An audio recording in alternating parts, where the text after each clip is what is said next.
No, I saw no 0.0 USFL. Not because I'm opposed to it. I think it's fine. I actually feel badly for football players. I've seen this many times, like firsthand, where a guy comes in, a reputable NFL player, maybe he's been out of the league for like half the season, but he still wants to play. Nobody will sign him. Comes in with a little duffel bag, gets like 15 minutes to run around in shorts in front of a coaching staff that is losing anyway. So who knows what their opinion is worth? And then they tell the guy, hey, thanks very much for coming. Here's a plane ticket home. See you next time. And so it's very borderline. Guys that make it in the NFL and guys that don't. And as a professor was pointing out on Friday, and he's probably right about this, he was talking about every offensive lineman that has pro capabilities is already in the NFL. Otherwise, you're just taking fat guys out of a Wawa, and saying, hey, Joe, put that sandwich down. I got a contract for you. I'm going to give you 2 dimes to play for the USFL team today. The time. Wake up with Defo, joined by Lubie. Welcome to the Defo Show.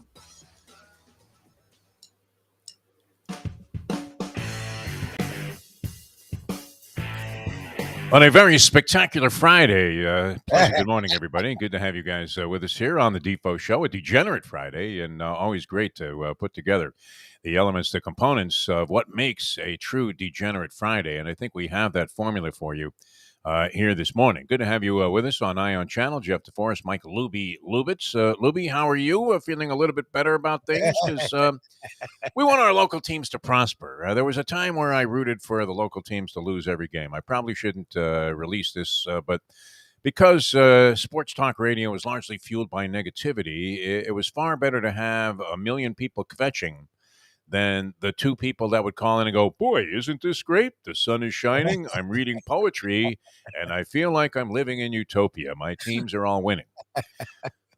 That didn't really have a lot of sizzle to it, as opposed to, can you believe this guy, this stupid coach, man? Did he screw this up?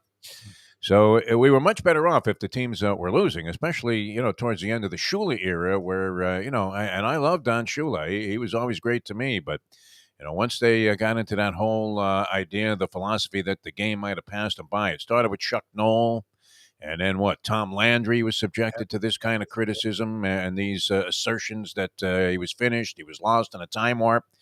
I don't know that happened to Shula. They just had, as was typical of the Dolphins for the last 20 years, they just made some lousy personnel decisions, and things, for whatever reason, didn't gel. They could never get it together, where at the very same time, they not only had a dynamic offense, but had an excellent defense. In fact, that was rarely the case even when they were good. Yeah.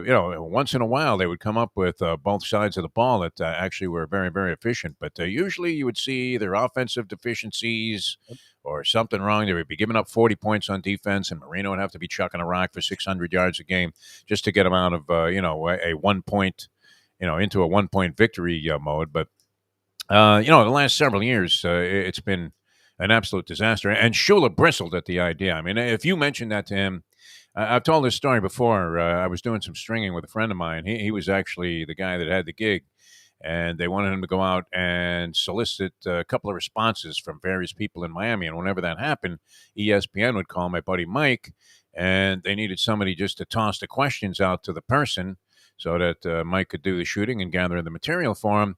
And I was that guy, since we worked very closely together. So I'd go out with him, and they would send you the questions that they wanted answered.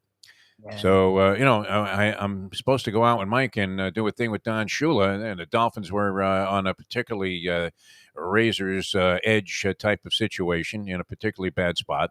And things were going south anyway, so it wasn't a great time to be asking Shula a bunch of negative questions about whether or not he thought the game had passed him by. And that's the first question that they send. My God, really? Don, do you feel the game has passed you by? I'm supposed to pose this question to Don Shula. That's going to go now, I would never ask Don Shula a stupid question like that. That would be like asking him the question that, I had in the back of my mind to shoot out at a press conference, just to if you really wanted to just make a name for yourself and have a viral moment. This was prior to viral moments being viral moments, because there were no viral moments back then. But there was no viral. Anyway, and I always wanted to shoot out at a press conference the question, hey, Don, great victory today over the Chiefs. That's fantastic. You qualify for the playoffs. But How do you have the nerve to charge $8 for a baked potato at your restaurant a la carte? You imagine how quickly you get thrown out of there?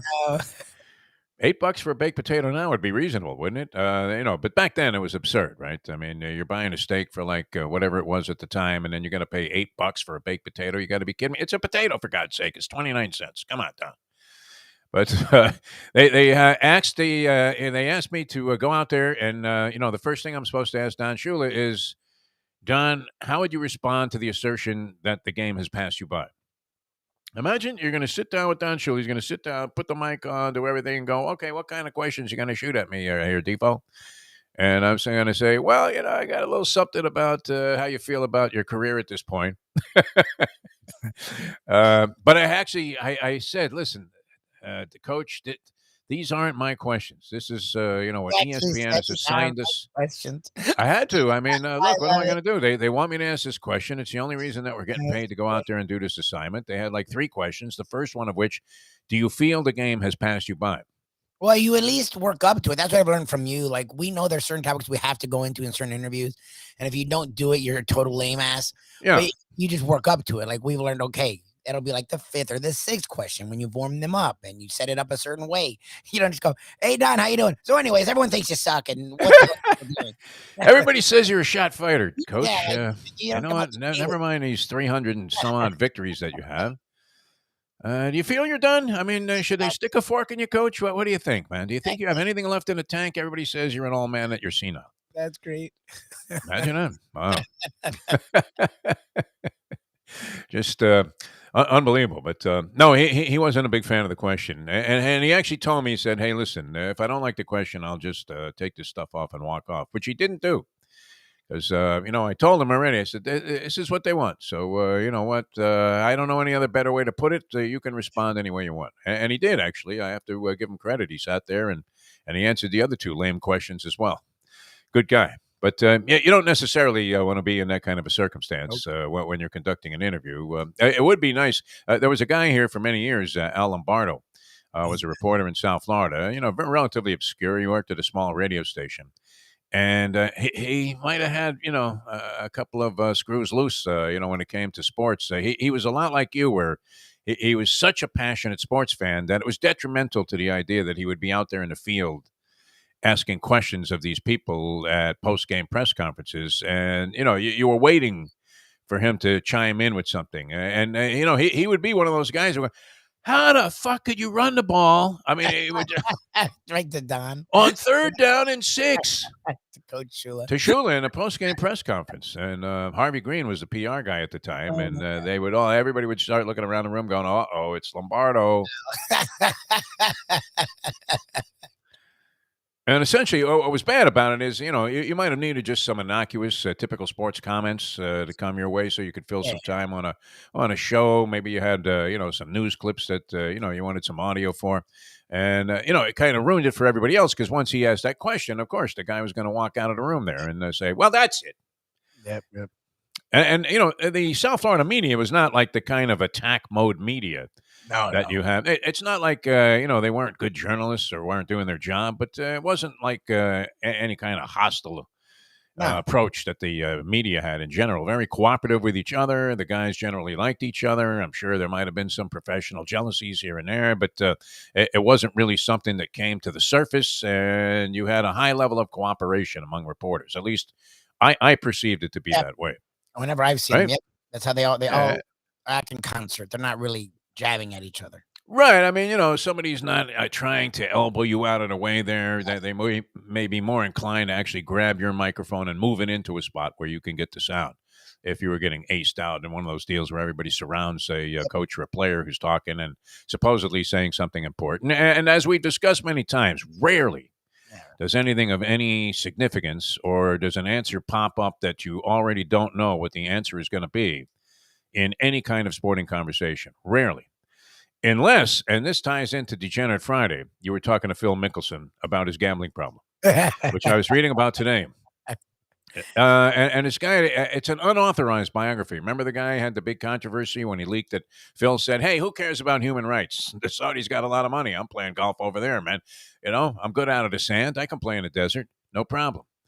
because this new Saudi tour, I guess, has its first event coming up, and the whole notion about defectors going there popped up again yesterday when Sergio Garcia went nuts. He went nuts. I didn't see it. I was reading about it. I heard it. Yeah.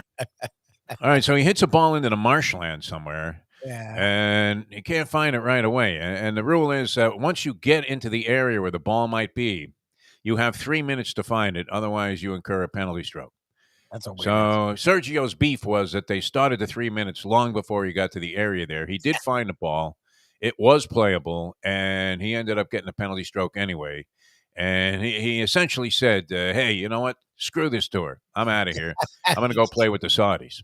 And he's already, going to be entered in that first event that they have coming up in a couple of weeks. And, of course, the beef is all of the money is coming and being generated by the Saudi Arabian government, and not exactly, a very flattering track record when it comes to human rights. Would you agree? Well, duh. They whacked that Khashoggi guy, and they don't even deny it, right? So whoever the prince is or the sheik was sitting down with Nora O'Donnell in a one-on-one interview, and she actually asked him, did you have this guy whacked? And he's like, yeah, well, you know what? I don't know. Whacked? How do you mean whacked? Yeah, exactly. He's like, I might have said something that I don't care for this person. Meanwhile, they invite the guy to the the embassy. They chop his head off and cut his body into a zillion pieces and spread it out all over the streets of New Jersey or something. It was crazy. But if you want to embrace that, so be it, right? Whoever has the cash. Are golfers now? Do you hold anything against golfers who are going to sign up for this Greg Norman thing, knowing that the money is really being generated by the Saudi, government, and they're kind of using this position, much like Russia does in sports, to glamorize what it is that they do and what they have going on. That's my problem with it. Like, I'm never one to tell someone how to not make money. Like all the people bitching about NIL, which I think is the most ridiculous thing ever. Yeah, it's going to ruin college football, but okay, or college sports. And I mean, it's been a joke forever. So same thing for a long time. Yeah, it is what it is. So I guess not me to tell someone how to make money, but when LeBron talks about BLM every second he can, but then they're going to China and LeBron has nothing to say. It's like, okay, LeBron, you're being a little, hypocritical here. Like Saudi Arabia is really bad when it comes to human rights. And where it's not like, well, I wonder, where the money's coming from, what's going on. Like that is sort of, if you give a shit at all about people or this world, to go play there and publicize whatever they're doing, they can make it as American as they want. We all know where it's happening. It's the same thing with the Qatar World Cup. Like they're going to probably try and make it look like it's not in Qatar. It is. And like, we know thousands of people have died just building the goddamn stadiums because of how horrible it is over there. Well, with like slave labor conditions. What it is. And I bet you they're never going to do any of that. They're not going to have Mike Tirico or whoever the hell does FIFA. Like, they're not going to have that. So that's the thing is, like, you can try and, put lipstick on a pig, but that's what you're doing. And that's what this is. So it's sort of a travesty. And the backlash he's feeling, I think he deserves, Sergio. And whatever Phil. Well, Sergio, is just one of many. The guy that really was feeling the backlash was Phil, and this guy that was authorized, an unauthorized biography of Phil. And remember, he spilled the beans about this whole thing, about Phil's position on this, and said it was clearly on the record. This was something. Now, he is a golf writer for Sports Illustrated, so it's not like he's making this stuff up. He's actually reporting on Phil Mickelson from Sports Illustrated's angle, and has quotes from Phil, and they said that he got this one about how Phil doesn't care about the human rights thing doesn't mean so much because we're golfers. What do we know about this sort of thing? Nothing. Yeah. But what he also unveiled now, and it turns out that he has done through his research, and this might be slightly verifiable, I guess. I mean, I would tend to believe that it has more of its roots in fact than it does in fiction. That Phil, in a 4-year span, gambled away $40 million. Now, he was making $40 million a year, but that was before he started paying everybody. And then he also contends his caddy, Bones, who's now a golf commentator, who he was with since he was 11 years old. This guy was caddying for Phil Mickelson. And they parted ways, and they made it seem like it was amicable. But as we know, they were mutually exclusive terms. Gambling responsibly and amicable divorce. No divorce is amicable. It's just not. It's not a friendly thing. You're saying, hey, I don't want you in my life anymore. We can't get along. We can't coexist. We can't even find a way to stay together. Yeah. Not even for the children's sake. Exactly. So how amicable can it be? Because she says, hey, listen, I never want to see your ugly fat face again. To me, that's amicable. Yeah, I'm happy. Get out. Yeah. Hey, great. Whatever. So supposedly, that was like, oh, well, you know what? They just wanted to try something new. Bones was tired of carrying Phil's bag, and he wanted to go, with somebody else. He ended up, I think, carrying the bag for somebody who was very successful while he was caddying for him, and then went into golf commentary. And you would think that he would be a very astute golf commentator, the guy to caddy for Mickelson, because what hole doesn't he know every blade of grass on any course that the PGA would ever have a tournament in, right? I mean, it's valuable information, isn't it? Yeah, he's 167, but with the wind, it's going to be blowing at about 2 miles an hour out in the northeast. And when that's happened before, we've seen that you have to go from a 6-iron to a 7-iron. It's like, all right, thanks, Bones. That's good information. But supposedly Phil had stiffed him for like hundreds of thousands of dollars that he owed him because he wasn't able to take care of everybody. He was making $40 million. $20 million went to like taxes and whatever, another 10 to expenses. And then he was blowing $10 million a year gambling over a 4-year period where he wasn't winning anymore. Remember, from like 2014, I think, to 2017, Phil was doing, a disappearing act. He was missing in action. It was an all-points bulletin out for him. You had to have a search warrant to find Phil Mickelson anywhere except on a commercial where he was making a ton of money. Yeah. Imagine just getting Tiger's leftover endorsements. That's like getting Peyton Manning's leftover endorsements. Is that what happened with Chris Paul? Did he just get Peyton Manning's leftover endorsements? That's how he ended up on State Farm. Because Chris Paul, is demonstrating that it's nice to have that experienced veteran player that really knows what the hell he's doing out there. It might be better than even having that flashy Kyrie Irving type of point guard on your team. 100%. You think, right? And who's not? Who didn't he win a game? But from a personality standpoint, even though he seems like a very decent human being, he's not exactly the kind of. It's not like you're talking to Magic Johnson to go sell your product, right? No, he's not flashy. Well, Phil benefited, though, under that same principle. I don't know if that's the case with Chris Paul, where, Peyton Manning finally said, I can't do that one. I've already got 6 insurance companies that I'm endorsing. So, listen, State Farm, I might be a little bit of a conflict if I start pushing you while I'm on the air with Allstate. Although he probably would have taken it under consideration, right? He's on every commercial possible. I've never seen a guy do more ads than Peyton Manning. And a great personality he has that he exhibits, and he's very good at doing these TV bits. And he seems like he's willing to, go ahead and take a shot at himself. Like he's not one of these guys that you can't make fun of, and doesn't have a little bit of humility to go along with his superstar status. So it's obviously paid dividends for him. Phil's good in commercials, is he not? I mean, how much money has he made in endorsements? Enough to justify gambling away $40 million. How is he not on a DraftKings ad? Should they not be telling this story? Here's Phil Mickelson. He was filthy fucking rich, and now he's in the whole $40 million because he can't stop gambling. And then put the big DraftKings logo up there. I mean, they never tell that side of the story. Now we know that Phil liked to send it in, and he had major bets. And the reason that this stuff is somewhat valid, or seems to be, is because the government had investigated all of Phil's finances over that period of time. Because remember, he got popped in that insider trading thing, which was kind of interesting because he was representing an investment firm on his hat, right? KPMG. Yep. Big investment firm. Yep. And so, he's recommending that you employ their services. And in the meantime, he's getting insider trading tips, which I don't know. Should that really be illegal? Like that Martha Stewart thing seemed like a really bum rap to me.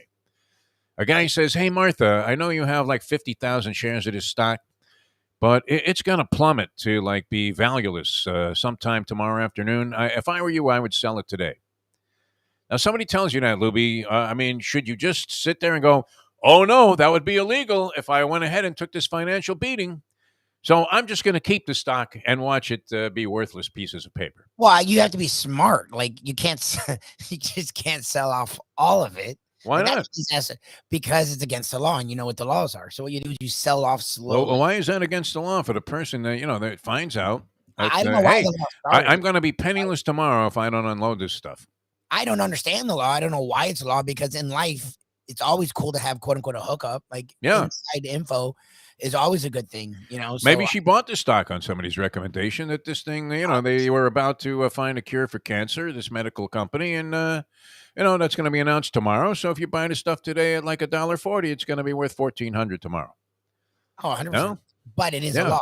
So you have to be smarter. I still would sell off. I think that's what gets you in trouble, is that you sell all your shares. like you can't really do that. What, keep a few and only lose part of the money? Lose a little bit of money, but at least you won't go to federal prison. I mean, that's me. I mean, these people do a lot of stuff, and that's why they're where they are. Well, the government loves to nail, as I well know, loves to nail anybody that even has the most modest of celebrity stature. Yep. Like if more than 2 people know your name, they're very happy to trumpet the fact that, well, you see, the laws apply to everybody. Exactly. We're not afraid to take this number down, although they seem to be, I don't know, are they ever going to get to the bottom of that whole Hunter Biden thing? I don't know. Does he strike you, from what you know of this man, that he'd be worth $60,000 a week to anybody? Probably not. For any piece of advice. Yeah, Hunter Biden. What has he done that made you think, wow, this guy really knows his stuff here? When it comes to energy, there's nobody better, right? No, he's nobody. Just happened to be a Ukrainian energy company, and you're thinking, who do we need to do this job? How about Hunter Biden? Yeah, there you go. Out of nowhere, right? His level of expertise. He's never been in a business before in his life. That looks a little fishy. How come they don't investigate stuff like that? Anyway, so they're investigating Phil because Phil got a stock tip from, and speaking of Degenerate Friday, like a known professional gambler gave him a stock tip, and he made like $1 million on the thing, which it turns out he might have desperately needed at the time to pay off his bookmaker because he was losing his ass betting sports. Yeah. Or whatever it is he was betting on. But so, of course, he's a big embracer of the Saudi tour because he's going to go there. And what they're doing is they're paying everybody exorbitant appearance fees, Lubie, just to show up. So you don't have to win the tournament, and you're going to make a pile of money. And it seems to me it's guys that are getting a little crusty that, seem to be, calling Greg Norman on a daily basis and saying, hey, Greg, yeah, I'll play. No problem, buddy. Love you. Loved you when you were on a tour. A couple of tough beats there, Greg. But like your wine. Love Australia. And, it's a bad rap you got. Wasn't he also somebody, Greg Norman? Didn't he stiff Chris Everett as well? I think so.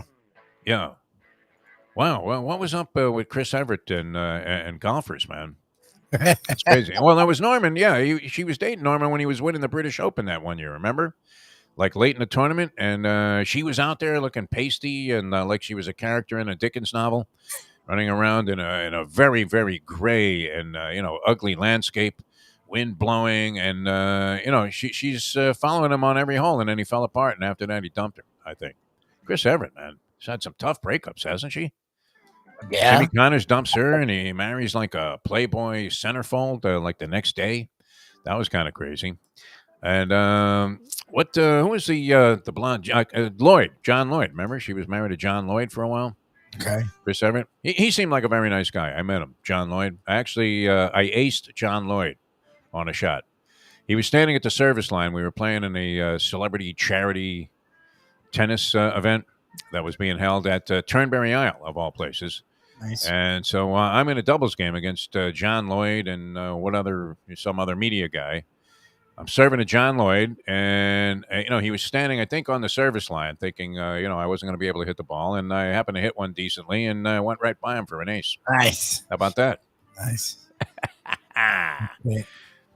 I didn't dunk on Dr. J. I'm not going to, give you that fantasy. But, and it wasn't like a great serve or anything. It was just that he figured, okay, here's the media wimp, and I'm going to take the ball and smack it right back in his teeth.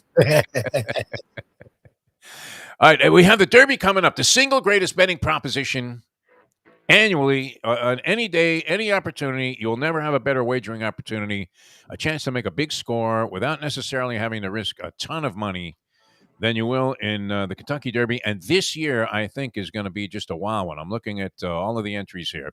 Kate Bradar is going to join us here in just a couple of minutes on the show. The lovely Kate Bradar, who is as astute a horse handicapper and observer of thoroughbred racing as anybody. She's at Churchill Downs. And this year, Lubie, get this, she says she's not working for TVG. She's just out there enjoying herself. Yeah. Yeah, but what a beautiful scene, too. I tuned in the races yesterday, packed on Thursday. Now, were we there on Thursday when we took our trip up to Churchill? Did we go 3 days in a row to the track, Lubie? Because I don't know how you could have tolerated that, not being a big track guy. Although I know you enjoyed yourself on that Friday. I think that Friday where we did our broadcast was that we had arrived Thursday, but I think our first time at the actual track was that Friday. Oh, it's Friday? Okay, that could be. I remember we got that Friday morning. And that was the thing is I didn't have a pass, and you did, and we're like, how the fuck am I going to get in? And yeah, and we pretended you were Pat Day. Calling me Pat Day. They're like, okay, he looks a little young to be Pat Day, but sure. Yeah, I mean it was great. Well, you were a little large to be Pat Day, also. I too, I'm short, but I'm not like Pat Day's trying to make like 115 pounds, and there you are at about $170. Unbelievable.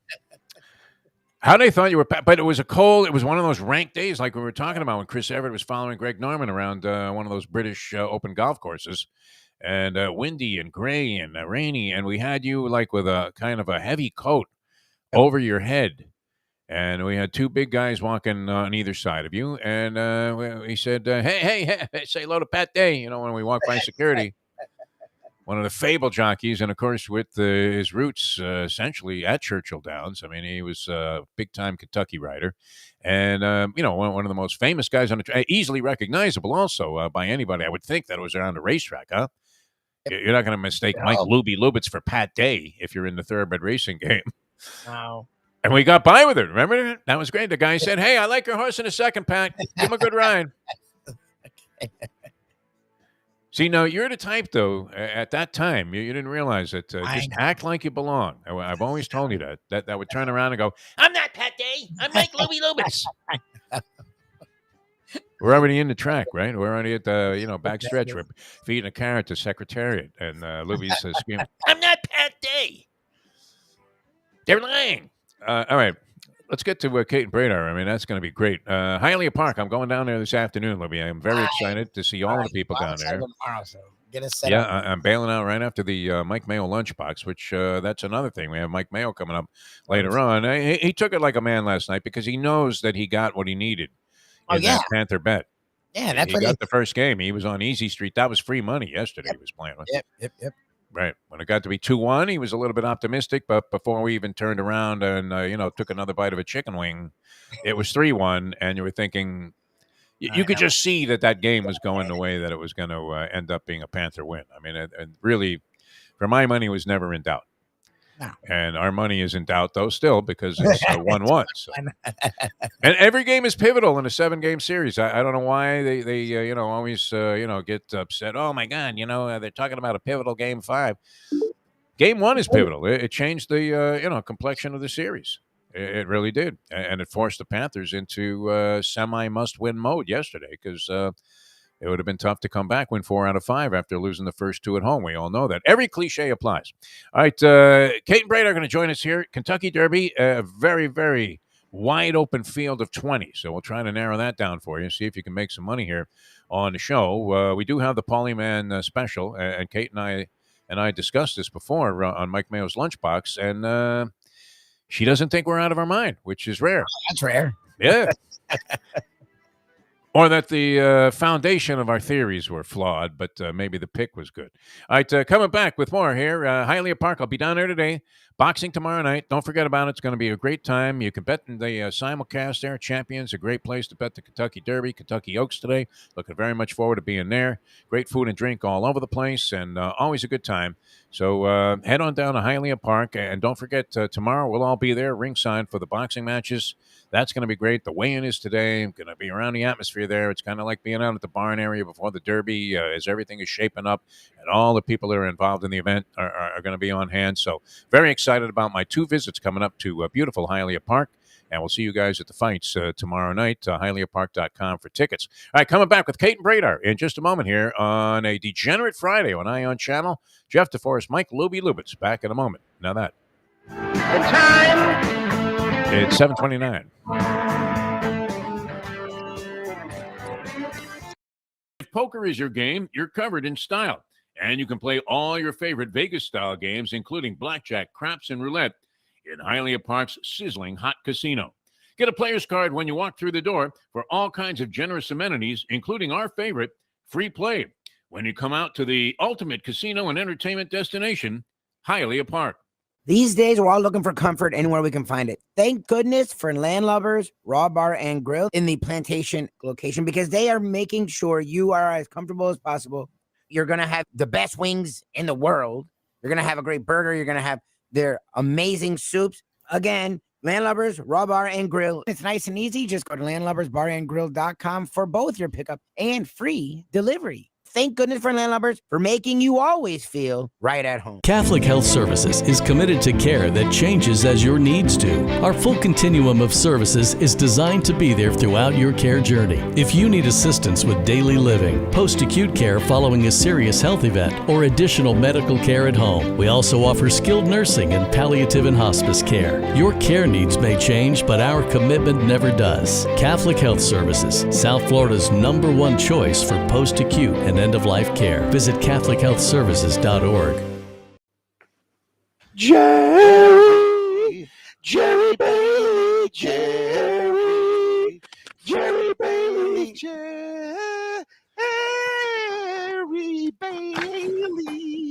Jerry Bailey. Jerry, can you win one tonight? Come on and win one. Make that horse move faster. Win one. Come on, it's been a disaster. Win one. I need some dough right now. Win one. Jerry Bailey, can you win one, please? Jerry Bailey. The morning just isn't right without Defo. We now return to the Defo Show. Oh my, getting the atmosphere going here early in the morning. Fantastic.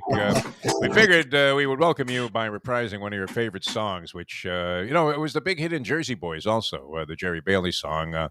Anytime you see a stage performance of that fine musical production, whenever they get into Jerry Bailey, the whole audience stands up and starts screaming, "Go with that 6!" Great. Kate Brader, TVG, extraordinary handicapper and horse racing analyst, and, of course, a tremendous television commentator and a great person overall, joins us here on the show, obviously live from somewhere in the proximity. Are you home? You're getting ready to go to Churchill Downs? For it on a Wednesday. I put the hat on because this is the only time I'm going to wear it. It's going to pour. It's going to pour all day long today. So no. This hat is probably not going to, let's put it this way, on and off. It actually has gotten better than what the original forecast was, but we had rain overnight. It isn't raining right now, but there are supposed to be scattered showers throughout the entire day. So I'm leaving the hat at home and opting for a rain jacket with a hood. Living in Florida as much as you do as well, obviously we're no strangers to rain. But when it rains, when you're on a racing day in Kentucky, whether it's Keeneland or Churchill Downs, when it's pristine blue skies and 65 degrees outside, as it is sometimes at the spring meet at Keeneland, you're in racing and living nirvana. But when it's raining and dark outside and it's kind of rank, not exactly the most pleasant experience, I would have to say, if you're part of the 125 or 50,000 they're going to turn out for the Derby. Well, exactly. And remember, there is a no umbrella policy at Churchill Downs. Perfect. So, yeah. No. You don't want anybody to get poked in the eye. You could lose an eye. My mother always used to say that. Yeah. You just embrace it. A few years ago, Monomoy Girl was running in the Kentucky Oaks on Oaks Day, and it was torrential downpour all day long. And I was working on the backside, so I ended up joining much later the crowd. But the Giroux crew, which my husband represents, Florent Giroux, and he of course was riding Monomoy Girl. His whole family, all their friends, and Doug and everybody were in the box seats, which were out in the open. It's great when you have row 2, except on days like that. However, it didn't matter. When she won, they didn't care. We were doing a rain dance, and it all was good. So, it just depends on whether you're tearing tickets up or watching a horse win. So it'll be a good day regardless. And I don't think it's going to stop anybody. I think it'll definitely help concession sales with mint juleps and whatever the Lily drink is today, because everybody will just embrace it. Can only enhance it. It was a good crowd out there yesterday. I was tuned into the races, and I forgot how many people show up even on Thursday on Derby week, and of course Friday. Today will be insane with the Kentucky Oaks, and tomorrow now is the forecast as glum. No, it's supposed for to get tomorrow. better. It's supposed to get better. It's they said the rain, scattered showers overnight, and then it should be cleared up by around the first post. So it's just a matter of how much they get. And this track at Churchill dries unbelievably fast, though. So I don't think you can worry about handicapping for mudders for tomorrow yet, because I think it, in all probability by Derby time could be in decent shape. Now, how do you feel when an element like that just warps the equation, right? You've done all your speed figures and handicapping. You've watched the races. We've seen most of these horses in the Derby prep races, so you have some feel for their style. And then you get like an X factor, which is what I love about all degenerate gambling. Like, what? Embiid's not going to play? And you get this, and it comes up all of a sudden. How do you feel about that? Do you feel like that gives you an advantage, or everything has kind of gone helter-skelter when it comes to all handicapping theories? Well, some big bettors I know just won't play. They really. I mean, I don't have that kind of discipline. Forget about that. Yeah, that ain't me. Probably not the degenerate. Degenerate. Yes, let's qualify that. But I play. I sometimes might scale back, but not on the Derby. I'm just gonna try. I end up probably spending more because I incorporate a few of the horses that I think will improve that I probably wouldn't have used in the first place. And normally you're much better off just going off your first instinct. But I really think it is a mistake to just throw out the window everything you've done, because that's what a lot of people do. They just, they throw up their hands and they, call an audible. And usually then that's when your horse wins big and you don't have him, even though you've been talking about him all week. Yeah. It's the bets you don't make that destroy your gambling psyche and lead you to this long life of self-sabotage. I got a note here on our chat line. I don't know if you can see that, if it's up there, from Johnny Weir. Wants to know if you can borrow your hat if you're not going to be wearing it. Is there a prop bet on what Johnny Weir will be wearing at the Derby? Have you seen any of that type of action on any betting sites? I don't know that they're here. I'm not sure that I think that Steve has replaced, the prognosticator that does all the stats and everything. I think he's here, but I don't. And I saw Mike Tirico yesterday on the backstretch with Jerry Bailey. Great! My friend is there, and our good friend Dan, I believe, from many racetrack visits. But he is there with Jerry Bailey, who happens to be his neighbor. Right. So I don't know. I mean, did you ever get that Jerry Bailey handicapping tape? Was that of any value to you in any of your handicapping strategies? No, I did not. But I did hear that that Jerry sat down and did a piece for NBC with Florent and all the French jockeys that are riding in the race. And he asked them, is it because there'll be 5 French jockeys in the Derby, so a quarter of the field will be French. And he said, does that happen very often that there's that many French jockeys? And they said, yes, every day in France. That's what I would think the answer would be. Yeah. Another great sports question, kind of like when we were proposing earlier that, it would have been lame at a press conference to ask Don Shula how he has the nerve to charge $8 for a baked potato a la carte at his restaurant after another tough loss to the Buffalo Bills to get eliminated from the playoffs. All right, let's get into the race here. And appears to be as wide open as anything. I've heard a variety of opinions on it. Maybe all 20 horses being named by somebody as having possibilities, and you can't necessarily assume that person is insane for liking a certain horse in this race. Yeah, this year there is no one that I would. I mean, there's a few horses that I'm not using, but I can't argue with the people who are. The problem is that normally we don't have much speed in the race. And this year, I think in theory, there's enough horses to provide a decent pace, unlike most of the previous years where even last year, Medina Spirit jumps out there on the lead. And no matter what, Mandaloon cannot pass him, even though he looks perfectly positioned. And that's happened really more often than not lately. I don't think that's going to happen this year. And you also have a situation where you hear all the time, but who did he beat? Who did he beat? Well, that was the case for, I think, every single prep race in the country. So they're all the same. I don't think any of them were necessarily that great if you looked at the entire field, but the horses that won or finished second were really good horses. So I think that levels the playing field a lot. And then we've got a horse from Japan who comes in and a horse from Dubai who comes in. And those are actually better horses than the usual horses who come in from overseas. So I don't even think you can count those horses out. You mentioned when we were talking the other day on Mike Mayo's Lunchbox that this Japanese horse who is what? Is that the 7 ball in this race? He is. He's lucky number 7. And Crown Pride, yeah. Has one of the best riders in the world, Christophe Lemaire. But he's riding in his first Derby. He actually worked Crown Pride on Wednesday, which is their typical, that's what they do. In Japan, they breeze regularly and they breeze the Wednesday before Saturday for a big race. So he's keeping to his schedule. He looked incredible. He's been here ever since his win in the Dubai UAE Derby. And so he's settled in. He just looks great.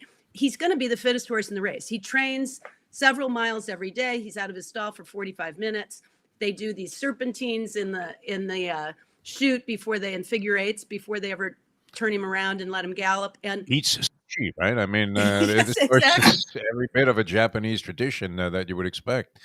So I'm using him. I mean, I think he can hit the board. I even wouldn't be shocked if he won. I really wouldn't. I think. Wow.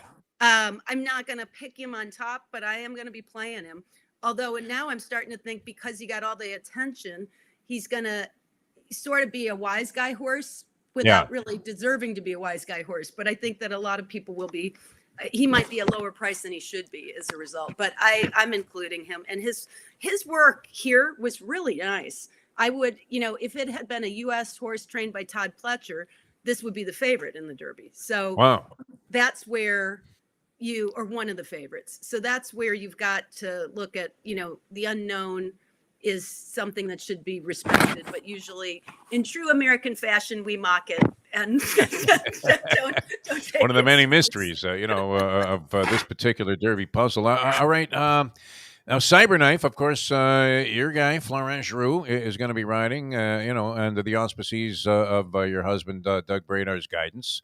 And, they have matched up before. You actually liked another horse in, what was that, I the Bluegrass that he won? And he came through. So what do you think? Are you back on Cyberknife in this Derby? Arkansas Derby. Arkansas Derby, yeah. They had the choice of We the People, and who I think is a really talented horse and is running instead now in the Peter Pan because he was just rank and he didn't run his race at all with Flavien Prat. But definitely the husband chose right and Florent chose right as well with sticking with Cyberknife. This is a horse that has the traditional earmarks of a Derby winner. He started at 2. He had a little experience. He's gotten better as he's gone along. He looks like he should be able to run all day.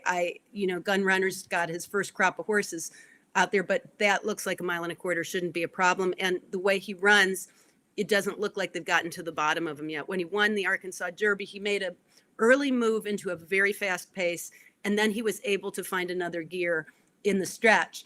And he still was goofing around and looking at things and finished with room to spare. So I think that I really do like him. I think he's got an excellent chance. He is a high energy horse who a lot of people are worried about him coming undone before the race, but I don't think it's the pressure of the Derby that will do that to him. I think it's possible that he might throw Florent. He did before the Arkansas Derby, but he still won. So I'm not worried about that part of it. I know you don't believe in matters of the occult and science necessarily from the gods of gambling, or if you do, you don't necessarily put them as main factors into your handicapping strategies. But do you find it odd that I've been seeing a lot of Mark Messier on TV lately with the hockey playoffs? I mean, are they telling me something here? Because it's a horse I never considered.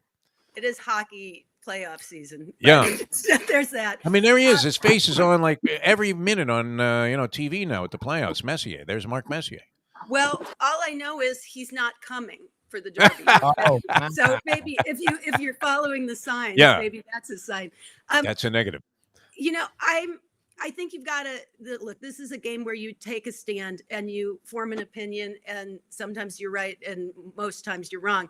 But with the Santa Anita Derby this year, even though I have a lot of respect for the California competition, it was a small field. It was there was a horse that set the pace, Forbidden Kingdom, who stopped badly. And I think, both Teba, the winner, and Messier are very talented horses. But I think that the fact that Messier didn't win bothers me a lot. And I just think he seems to me like a horse that needs everything to go his own way. And I'm just not going to use those two horses very much as win possibilities, Messier or Teba. Teba lacks experience. Messier comes off that second where I was a little disappointed in it. And he didn't catch my eye as much as some of the others that have come in from California have in terms of what he's done since he got to Kentucky. So that's just, I could be dead wrong in this. And they are the fastest horses. That prep race was the fastest prep race. So if you just go off time, then you really do like Messier. But I think with his position in the middle of all the rest of the speed, his hand is going to be forced. What will a Derby be like without Bob Baffert being a factor? And what do you make of all of that, Caden Brader? How will that impact the horses that he was training? Not to be glib, but he's going to be on Sports Center today and tomorrow for his Of course, yeah. Like John Daly signing autographs at Hooters down the road from the Masters, yeah. So, he had Teba and Messier in his barn until right before the Santa Anita Derby in early April. So his fingerprints are definitely on this year's Derby. And he did do a lot in terms of the foundation work for the two horses to be in the race. And I'm certain that there was advice and some, it's like when you leave your kids with a babysitter, you give a lot of instructions when they go to bed and also but you never know how the babysitter does with that. So I kind of think that that's a similar situation with the horses here. That said, Tim Yaktim is a really good trainer who took over those two. And he, in fact, not only worked for Bob as an assistant, but for Charlie Whittingham. So I think in his own right, he'll do a great job with these horses. But you can't deny that Baffert's influence and impact is still there. No doubt, man. That's interesting. They made him, the key commentator on all of this on ESPN Sports Center. Okay, let's get to the bottom line here, Caden Brader. And everybody loves your opinion and the fact that, as I tell people, although I'm going to have to qualify this because I don't know that you love us mentioning the fact that you actually do communicate with these horses verbally. And they speak back to you. That's true. They say, "Hey, listen, Kate, I don't have it today. I'm not going to be able to go a mile and a quarter. That's a bogus concept. And you know what? My trainer's really not all that bright because he's using me in all the wrong ways." So what steam do you have from the horse's mouth? And where are you going with your Derby picks this year? I'm still going to stick with the horse that I've been on all along, which is Zandon. But I really feel Zandon and Cyberknife are pretty equal in terms of likelihood of winning the race. Let's put it that way. Wow. And I do. I think Zandon hasn't done anything to dissuade me. So that's the horse that I was kind of on after the Bluegrass. And to me, he continues to look great. So I'm going to stick with him. However, his price will be much lower than Cyberknife. And I'll also have my heart with Cyberknife. So, I'm putting Zandon on top, Cyberknife second. And then, if let's just say the track is sloppy, I will tell you that Charge It, I saw him train in the slop. He looked phenomenal. And he's a horse that I like anyway. So I'm using Charge It. And I think his chances improve if it's a sloppy track. And I'm going to use the Japanese horse. And in terms of if you want to go for 5, that I'm going to play in all exotics and everything else, I'll also throw in White Abario because nobody is talking about the Derby winner. And you know what? He looks great. He seems bigger and stronger to me than he did at the beginning of the season. And I mean, later, this is the one everybody's going to go, oh, yeah, it was obvious. He's coming off 2 wins, most productive Derby prep race, won it a mile and an eighth easily. Oh, yeah. But he'll be like, I bet he's 12, 15 to 1. Nice. Well, we wish you all the luck in the world, and always appreciate you coming on the show. Look lovely as always, and dodge the raindrops today. And this would be possibly back-to-back Derby wins for Florent Giroux, which would be tremendous for the Bradars and the connections that you have with Florent Giroux. Although, has the world's longest steward's inquiry been resolved yet? Oh, no. Is Mandaloun now an official Kentucky Derby winner, or are we still waiting for like the Supreme Court to reverse Roe versus Wade? Well, it's a little bit like that. I mean, we think that. So the big question is, have you gotten the trophy or the check? And that would be no. And also for the record, the Derby glasses have that blank empty for the previous year's winner. Wow. There's no name listed. So. No named winner. Wow. They should at least have the 2 horses with a blinking light on there. That would be a real novelty souvenir item. Kate, we love you. Thanks so much. Great stuff as always. And I know you're going to have a blast at the Derby no matter what, because you always do. And it should be a lot of fun. Great race, great betting opportunities. Thanks for being with us on our Degenerate Friday show.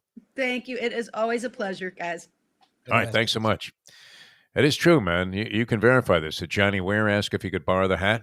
Oh, 100%. I mean, that might be a little too conservative for Johnny Ware. I mean, it looked very lovely with Caton. That was one of the things, man. Everybody, I mean, Caton's a very lovely young lady anyway, but, all women look great at the Kentucky Derby. Would you agree? I mean, that seems like an odd premise, like that every woman that you see going by you go, wow, look at her, man. Just a stunner. Yeah.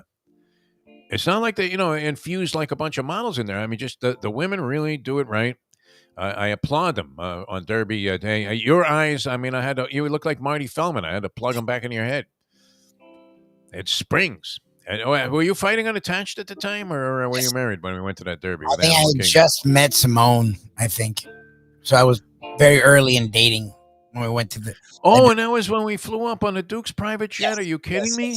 Yes. This was your introduction into covering sports in the Deforrest world, where we are great at poaching brides and all kinds of spectacular opportunities off somebody else's hard work. I mean, we're just great at that, right? Jack thinks the same thing, right? You did it again, kids. No, we managed to poach a ride there on a private jet to the Derby, and then Lubie ends up hitting. I don't have. What did you have? $20 on Animal Kingdom at $40. A $40 animal. Yeah, that's what it was. Yeah, I made like 200 something bucks. Nice. Polyman special. Polyman special, which I didn't get to. I did ask Caton about Barber Road, which is the horse that the Polyman has been touting. Not touting. He just says, I got a funny feeling about this one, and that's good enough for me. If it's a Polyman, right? I'm going to go ahead and at least take a shot with this horse. And we asked Caton about it on Mike Mayo's Lunchbox on Wednesday. She was on with us, and she's in there, thinking that, that's not impossible. Maybe not as the winner, but certainly must be used in all exotics, my friends. All exotics.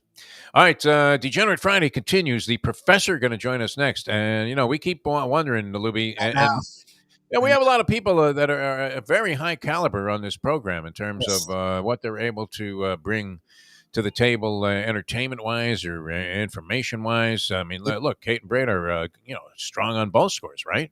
Yes. Gave us a lot of information. We still had a lot of fun. But I'd have to say that this big board, it's so impressive to me. I'm overwhelmingly amazed that the professor can knock it out of the park every week with this thing and have enough topics that he can virtually, before it's over, I mean, he will destroy the world. It'll be fantastic. Right here on our show. I love it. I love it. It's my favorite thing. I love it so much. But, I mean, is there no creative pressure, that's affiliated with that kind of thing where you have to deliver every week? I mean, look. For us, there would be. For him, he's like, it's actually classic. He's like, yeah, whatever. I say this all the time, people that were getting into radio and, they'd say, hey, well, what could you tell me about this? I'd say, well, it's okay. Maybe you put all your material into one show and it's a great show, but now you got to come back tomorrow and do it again. Exactly. You have to do this every day. I mean, essentially, and for many, many years, it was like a 6, 7 day a week proposition. And you have to be able to line up and play. Mike Mayo would tell you the same thing about a restaurant, right? I mean, every time you go there, it should be just as good as the last time, if not better. Yes. Consistency. Yep. Consistency. You have to be able to do it every day, and not always the easiest thing to do. So I greatly admire what the professor has been bringing to the table here on a weekly basis with the professor's big board. And I don't know. He doesn't get into pro baskets. Is he betting hockey? He's not inclined to just start betting stuff to have action. Well, he found Aussie Rules football. He found Taiwanese basketball, not baseball, which we've actually heard basketball. I mean, he did USFL. I think after all the shit he talked, he then was like, "Yeah, I bet like 6 games." So and here I am saying, "Oh no, he's a man of such high integrity. He would never stoop to the levels of our." I mean, I don't think he's going very low barometer for good taste when it comes to gambling. He wants action. He hasn't hid that. Like, he's very honest about it. All right, but I mean, he's not betting hockey, is he? No, he's not a hockey guy. He doesn't do basketball. He stays away from the NFL a lot. He feels he knows these other sports somehow. Wasn't he betting punch ball or something? I mean, some. I don't know. The pandemic got rough for him. The shakes were happening. The color went from his face, but he's very fully pink and red now and ready to go. And for our big board. He's fully vaccinated with the Degenerate gene. Yeah, for sure. All right, the professor coming up here in just a few minutes. Don't forget about Jimmy Johnson's Big Chill as a place to chill over the weekend. Going to be a spectacular weekend here in South Florida. If you're from out of town, come enjoy our clear skies, bright sunshine, and what could be 90-degree temperatures, toes in the sand. Maybe, you're out there on the bay, in the water, on a boat. Wave runner, whatever water activities you want to engage in, they have it for you there at Jimmy Johnson's Big Chill, right there on the grounds, man, which are spectacular. I like to just sit in the pool. I could do that all day and have them bring me drinks. It's fantastic. You don't even have to walk to the bar. And after a while, I don't know. No, they're not going to overserve you, but it's just a great place to hang out. Yesterday, Cinco de Mayo, they make a great margarita down there. All of the food is dynamite, including, and I was talking about this Italian fisherman pizza. People don't understand this concept, Lubie, because it sounds like it couldn't possibly be true. That something could be this good that seems so foreign to any concept that we've ever had about pizzas. But I'm telling you, this was one of those things that if you were traveling from anywhere in the world, you should stop in at Jimmy Johnson's Big Chill just to experience the Italian fisherman pizza. There you go. Right? I enjoyed it, Ken. I know, Ken, we enjoyed it. The stuff that CJ, they own an Italian spot down the way in like Isla Mirada, and CJ was pulling stuff out of his ass, and Ken and I are looking at each other like, what the hell? Like, what they do there food-wise was really fun. Because you're picking up a thing off the top of this pizza going, is that like a whole Maine lobster tail? I mean, what the hell is that on a pizza? Fantastic. Oh, my God. It was so good. I had that thing. I nursed it for the whole 3 days we were down there. I had it in the fridge because you could only eat like one slice. It was like a giant meal. All right. It's Jimmy Johnson's Big Chill. A great place to just hang and have a great time. Mile marker 104, the Overseas Highway, and that is in the beautiful Keys City of Key Largo. All right, the professor coming up next. Mike Mayo, the Gambling Gourmet, had a nice time at Shenanigans here in town with Mike Mayo and the crew that he brought out there for the Panthers watch party. They were big Rangers fans, so it was nice. And I have to applaud the people there, Patrick Utter at Shenanigans, because, wow, they do a great job. I mean, it's nice to walk into a sports bar and you kind of have that sports bar atmosphere. Mm-hmm. And also, I mean, Landlubbers is like that as well. But then great food and drink at reasonable prices, man. Yes. That's what you're looking for, man. That's a formula for success. And they had it going there last night. So it was a lot of fun being there. We'll get into that with Mike later on. But the professor standing by with the big board and another edition of the professor's big board here on the Defo Show on Ion Channel. Back with that in a moment. Can't wait, actually. It's one of those Bart Scott things, right? Can't wait. Back in a moment. Now that. The time. Be around, people. You'll like it. It's 7:59.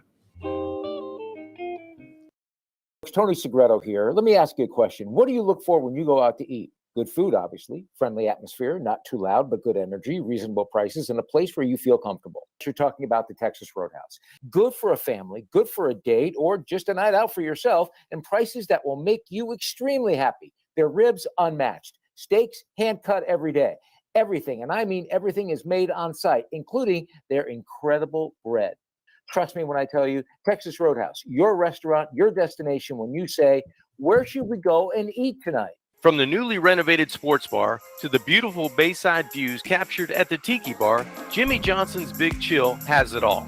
Located at mile marker 104, the Big Chill also offers waterfront dining while experiencing breathtaking sunset views of the Florida Keys. It's simply the hottest spot in the Keys to cool off.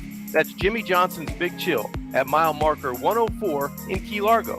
For more information, call today at 305-453-9066. Any time of year, things can happen to your home or business, and the insurance company can be your friend, but they also can be your enemy. Horizon Public Adjusters, Justina Testa, are here for you to help this process go so much easier. 7 to 10 times more money recovered with a public adjuster than if you went on your own. If there's no recovery, there's no fee. Before you call your insurance company, call Horizon Public Adjusters and Justina Testa at 954-809-8752. How many gamblers did I bail out last weekend with my game of the year? $100 better made $10,000. A $500 better made $50,000. Well, I got 6 games on Sunday that I'm releasing absolutely free. These games are a burial, a blowout, a human lock. You can bet your unborn children on these 6 games. Absolutely. Whoa, I believe. We now return to the Defo Show. That's known in the game as a strong opinion, you would have to say. Bet your unborn children's children on these 6 games. I know the professor loves that. That clip, of course, from Two for the Money, the McConaughey thing that was based on the life of Brandon Lang, good friend of the program, Jeff Deforrest, Mike Lubie, Lubitz. And we welcome on this Degenerate Friday the professor who is the Otani of this program right now with his Professor's Big Board and, of course, his predictions on various college basketball and football games. Professor, how are you on this fine Degenerate Friday? I feel like Aaron Rodgers, Defo. How about you? In what sense now? Well, not in the sense that I've become this weirdo anti-vaccine guy, although the whole fact that they now say, oh, yeah, the Johnson & Johnson vaccine might kill you is a little strange. Small consideration and not after in the the sense fact. that I'm dating these like random third-tier celebrities like Olivia Munn and Danica Patrick for no reason and then break up with them. But in the sense that I spent about 6 hours in your virtual green room. So a very Aaron Rodgers-like presence there for, I don't know, the last 3 or 4 hours. I'm sensing either that's part of today's or some future Professor's Big Board. It might show up. It's not today. Can I ask you a question? Yes, sir. Because you've known Kate and Bradar. She's been a frequent guest on the show. Love her material. She's great. But I do have one issue.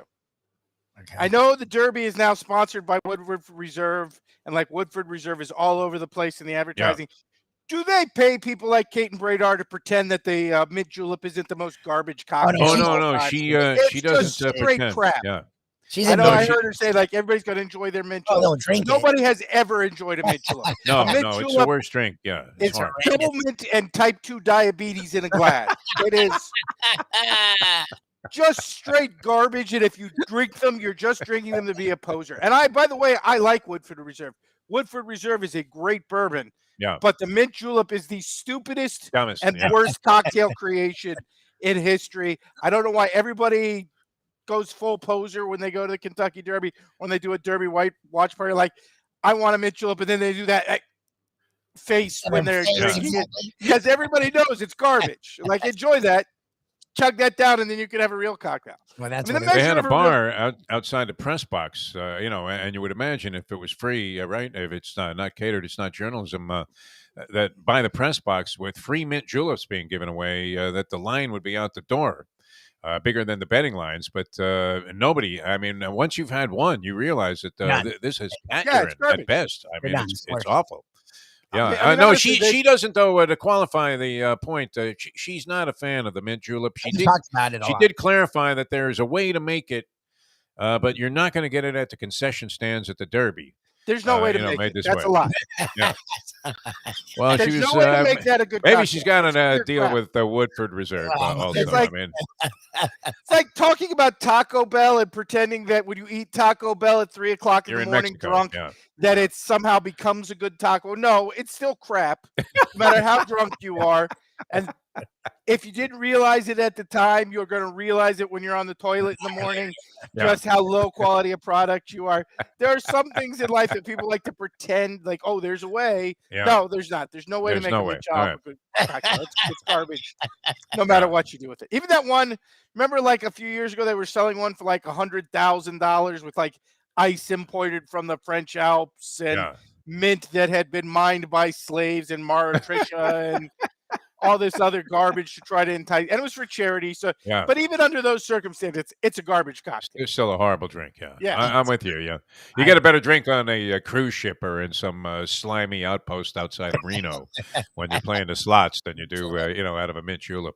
All right. Now, have you been inclined to take action and positions on hockey or NBA God, basketball? no. If I buy the No? hockey, I got to Okay. watch it. And I'm not going to do that. So I've you're not a actually fan been of the Stanley Cup chase? No, I've actually been focusing. We had a couple of weeks off here. I've been focusing on my new business plan, Yes. which I was breaking down for Lubie. And I have a new theory, and it's not going to be popular with certain members of the audience. Yeah. But this is my theory: is whatever Ron DeSantis does, I want to go the other way. Hedging. I'm there Like, too. I mean, this yeah, is- of course. Again, other people could think what they want of him. This isn't even political. I just think he's a clown. So when Ron DeSantis doesn't want anybody to get vaccinated, I'm going to go get vaccinated like 6 times. Yes. Ron DeSantis Acupuncture at the drugstore. Yeah. and Ron DeSantis thinks Disney's trying to turn your kids gay. I'm going to go get extra Disney stuff. Ron DeSantis wants to give like more power and credit to these clowns who show up at school board meetings. I'm like, when did the world start actually paying attention to Ned Flanders instead of ridiculing the Ned Flanders of the world? Is there anybody worse than the parents who actually show up at school board meetings? Yeah, They're like that's the right. people, the guy who wants to ban books for some Yeah. stupid reason, and like the hippie lady who wants the school lunches to be vegan, and Yes. all these screwballs. And now, for some reason, in the state of Florida, we're starting to actually pay attention. Not only pay attention, trying to give like more power to these jerk offs who actually go to school. I don't know about your parents, Defo. I don't know parents. You couldn't have forced my dad to a school board Yeah. meeting at gunpoint. I never attended one. That was not my inclination when Jesse was going through school. So 2 things we know will not be legal thanks to Ron DeSantis come the fall in Florida. Number 1, focus of this show, gambling on football, professional and college. Number 2, abortions. Yeah. So I think we need to build a business model where we service both clientele at one time. I'm exploring options. I don't know if we're talking a cruise ship. All right, you want a I don't know if 3-team we're parlay talking- and an abortion? What are we Yes, talking about exactly. here? How do we I don't market know this? If we're talking a cruise ship, if we're talking like a physical location in the Bahamas or another state, but you have a location where you can bet on football. It's a sports book / abortion clinic. So you Makes can sense, yeah. get your sports action and Somewhere handle your outside of abortions. Tallahassee. Yeah.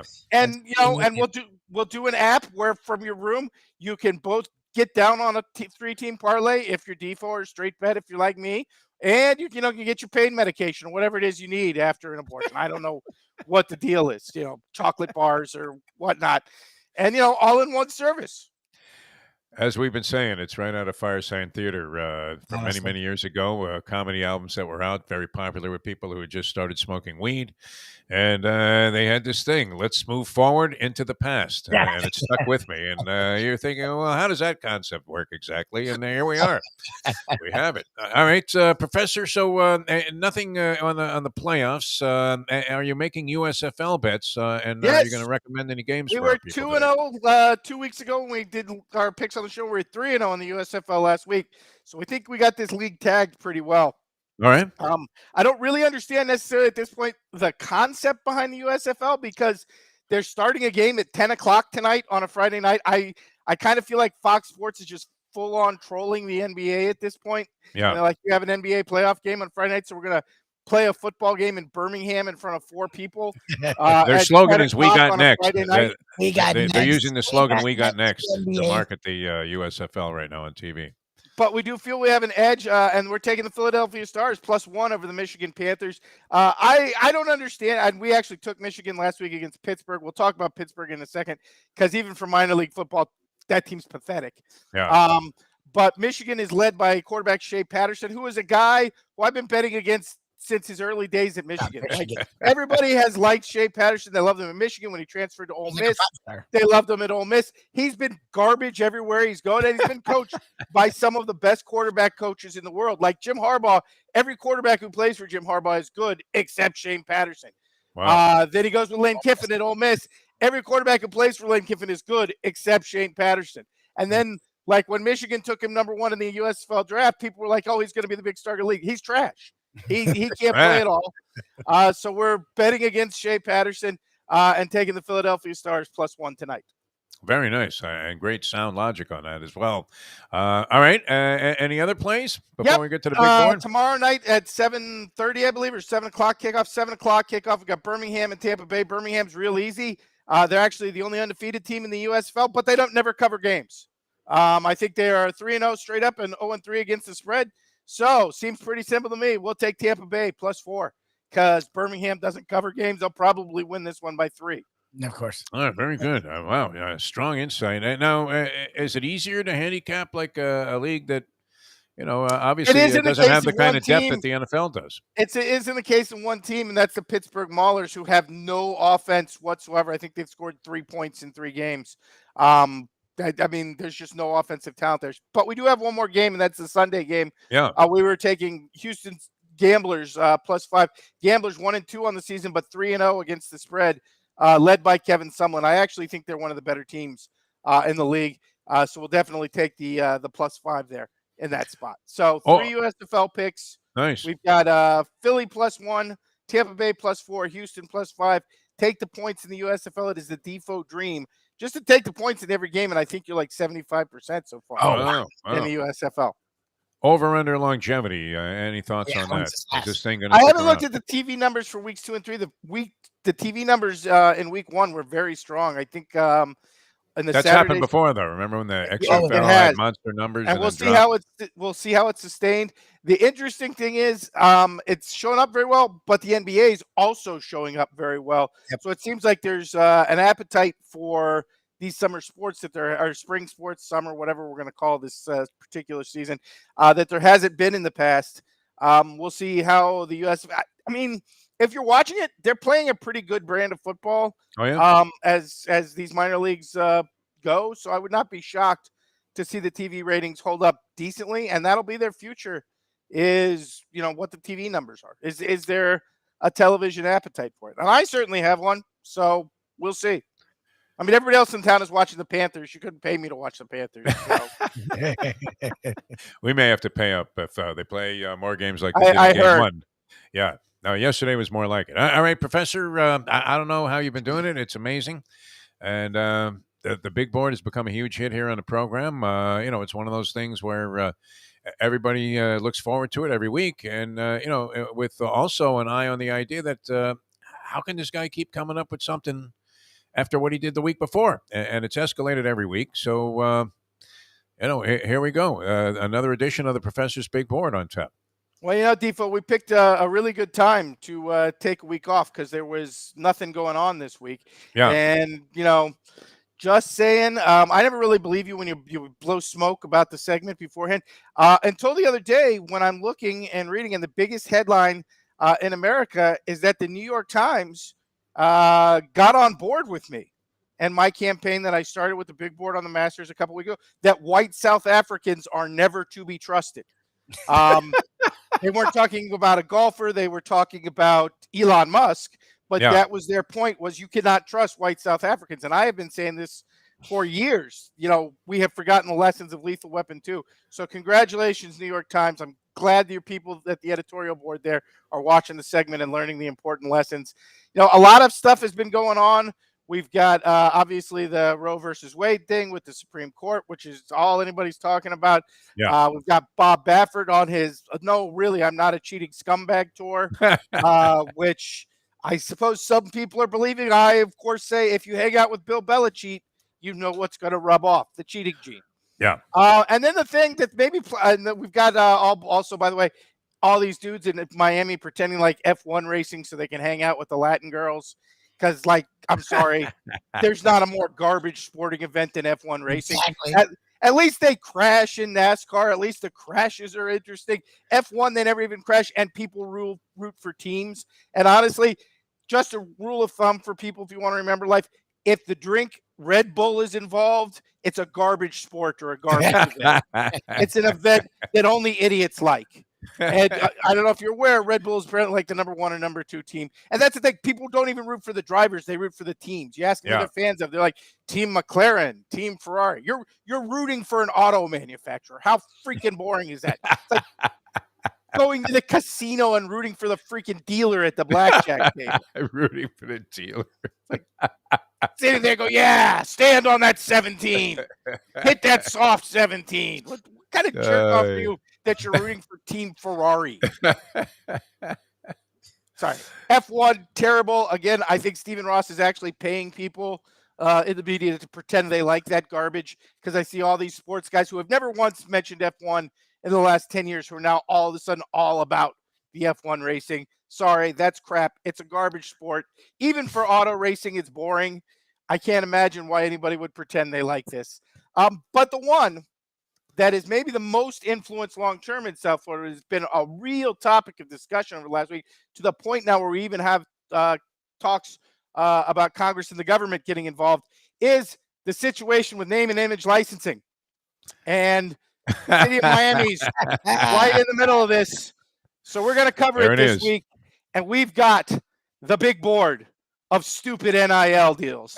And there's been quite a few of them. We're going to discuss some of them. Yes. And that's the subject of this week. So are we ready, Defo and Lubie? Roll the cameras. Let's go. All right. Here's number 5.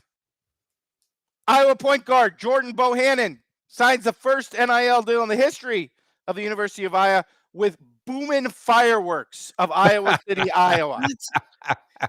Here's my question.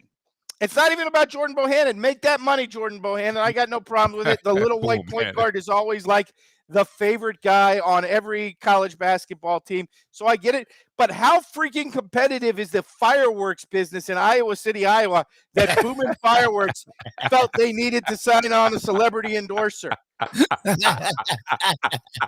many freaking fireworks stores do you have to choose from in Iowa City, Iowa? And why are you picking a guy who's in a winter sport? Are there people in Iowa City who are like, honey, Big Ten season, basketball season gets really moving like late January, February? Are there people who are like, hey, honey, it's February the 4th. We've only got 6 months till the July the 4th date. Let's go start stocking up on fireworks right now.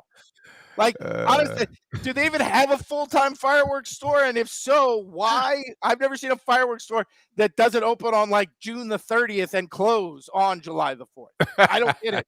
How big is the fireworks industry in Iowa? By the way, one of the promotions here was that for every three, if Jordan Bohannon hit 3 3-pointers in a game, you could come down to the store and get a free fireworks promotion as part of this. Here's my question, just societally speaking. If somebody's willing to like get up in the morning and drive down to the fireworks store to pick up some fireworks because Jordan Bohannon hit 3 3-pointers, is that a person we really want getting explosives in their hands? Admittedly, it's not much of an explosive. But you never know. It's a little explosive. And honestly, anybody who's that into fireworks, who's going to drive down to the fireworks store to get some free fireworks, I don't think we would want them stockpiling. Seems dangerous to me. Yeah, it does seem like saying. An absurd concept. You're correct, Professor. And again, how many fireworks stores are there in Iowa City? Is it like every corner? Yeah, what the hell? I don't know. Who knows? Yeah, maybe Let's it's move a it on. thriving This industry. is actually maybe my personal favorite one just because it's so strange. Yeah. Here is, well, let's see. Maybe. There we go. Here he is. There's DeJuan Jones of Ohio State. For those who can't tell on scale, DeJuan Jones is a huge and scary man. He is 6'8". They list his playing weight as 342 pounds. There are people who think he plays as heavy as 360 or 370 pounds. He wears a size 8.5 helmet that they have to specially make for him. He came back for his senior year, but had he left, he was going to be the first right tackle taken off the board. He would have been like a late first, early second round draft pick. His NIL deal, would you like to take a guess at what it was? Oh, God, CBD oil. No, it was with a company called GoPuff. If you don't know what GoPuff is, it's like a cheap Amazon knockoff that sells crap and delivers. It's like a combination between Etsy and Amazon. And his first deal was for scented candles, Mountain Berry scented candles, to be exact. So apparently somebody at GoPuff is paying the nation's best right tackle, who, by the way, if you watch him play, he is a vicious run blocker. He's one of those guys who's enthusiastic about it. He likes to hit people, to sell products that only women are going to buy. I mean, I've never met a man who's buying Johnny scented Depp. candles. I mean, what is this theory? I mean, I've been to a few dudes' bathrooms who really could use some scented candles, but they're not going down and buying them from Bed Bath & Beyond like they should. It's only if there's a woman in life. If you have scented candles. So like I said, what was next? Essential oils? Alternative douche products? Like, what other female products do we have DeJuan Jones trying to sell?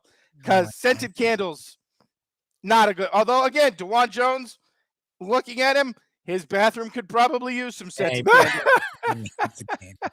Yeah, who knows what he had to eat that day. Taco night on the Ohio State athletic facility.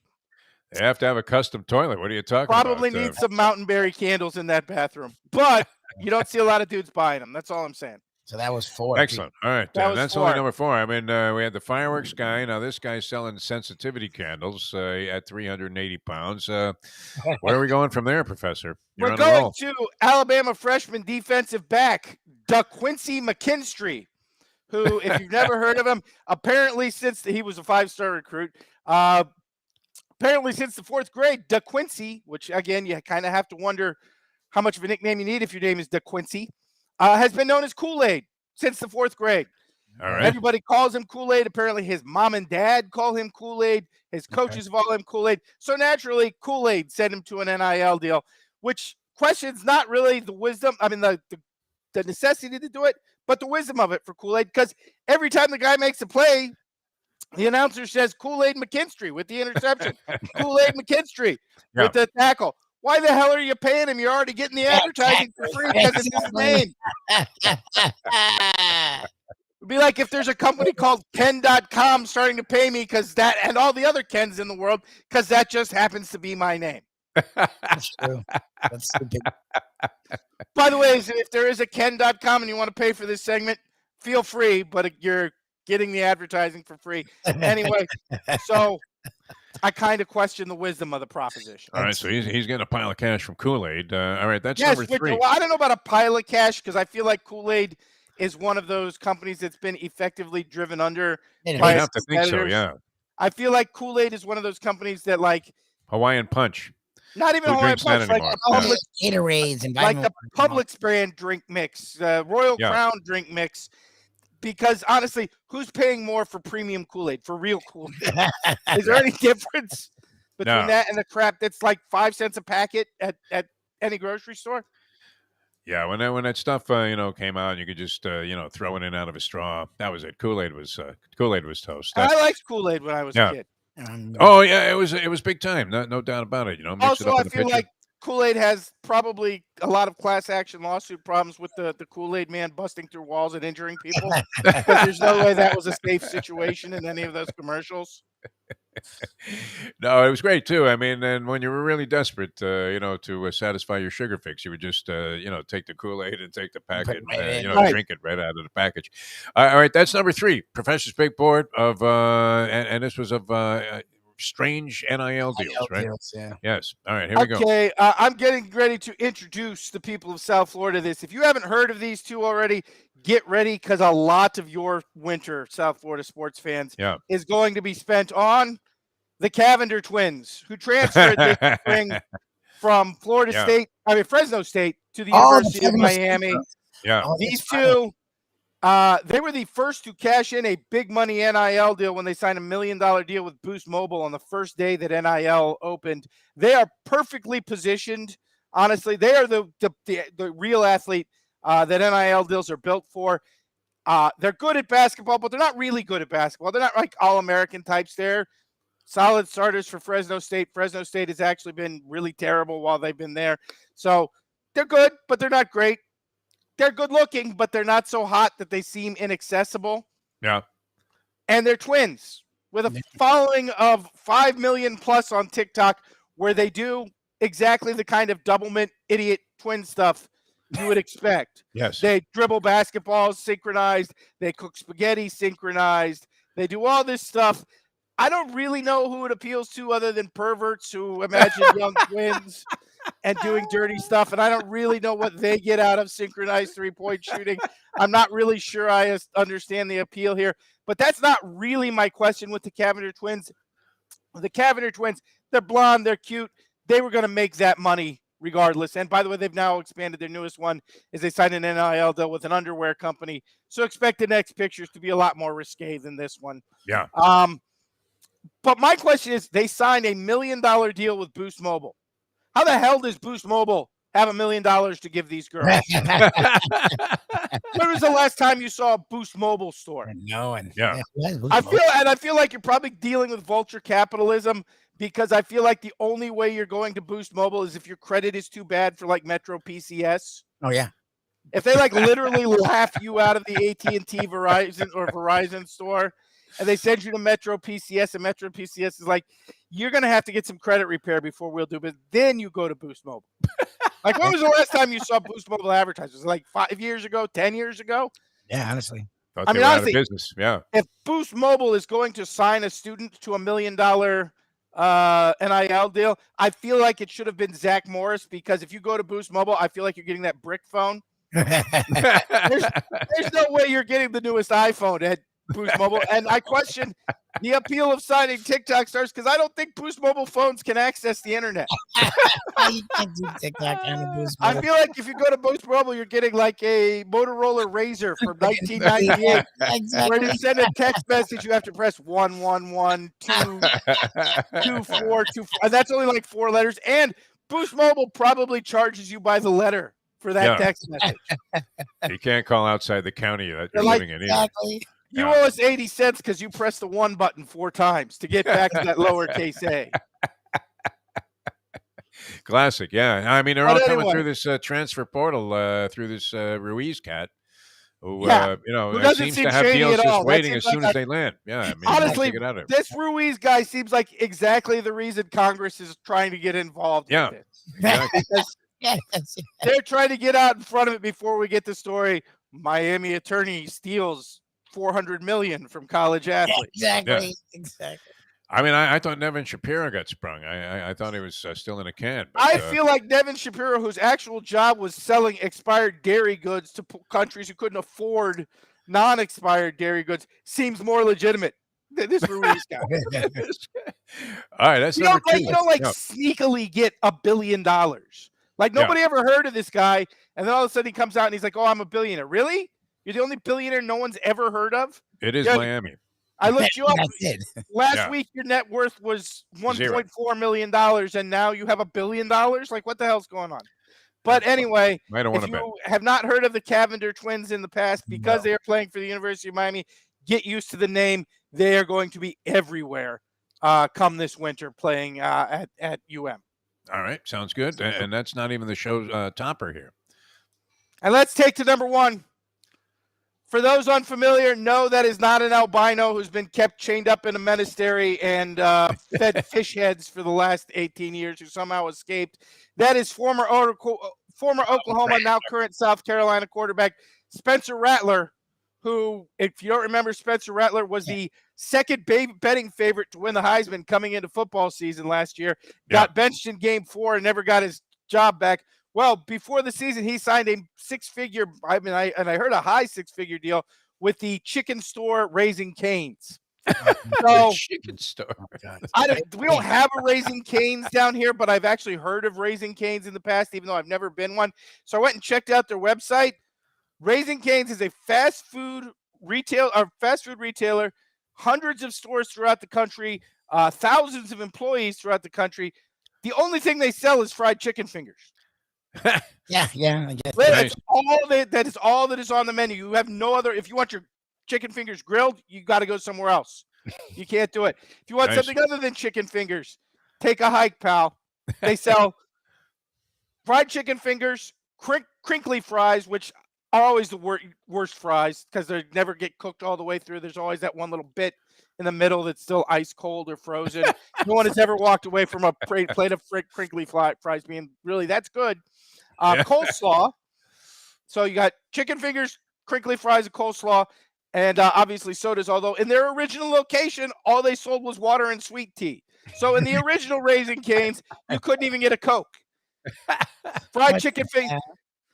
So I feel, honestly, even though it seems, maybe a little wrong because they gave this deal to Spencer Rattler when he was still considered a hot prospect a couple of years ago, it actually kind of works because I feel much like if your team is starting Spencer Rattler at quarterback, if you go into Raising Cane's, you're coming in with some expectations and probably walking out disappointed. So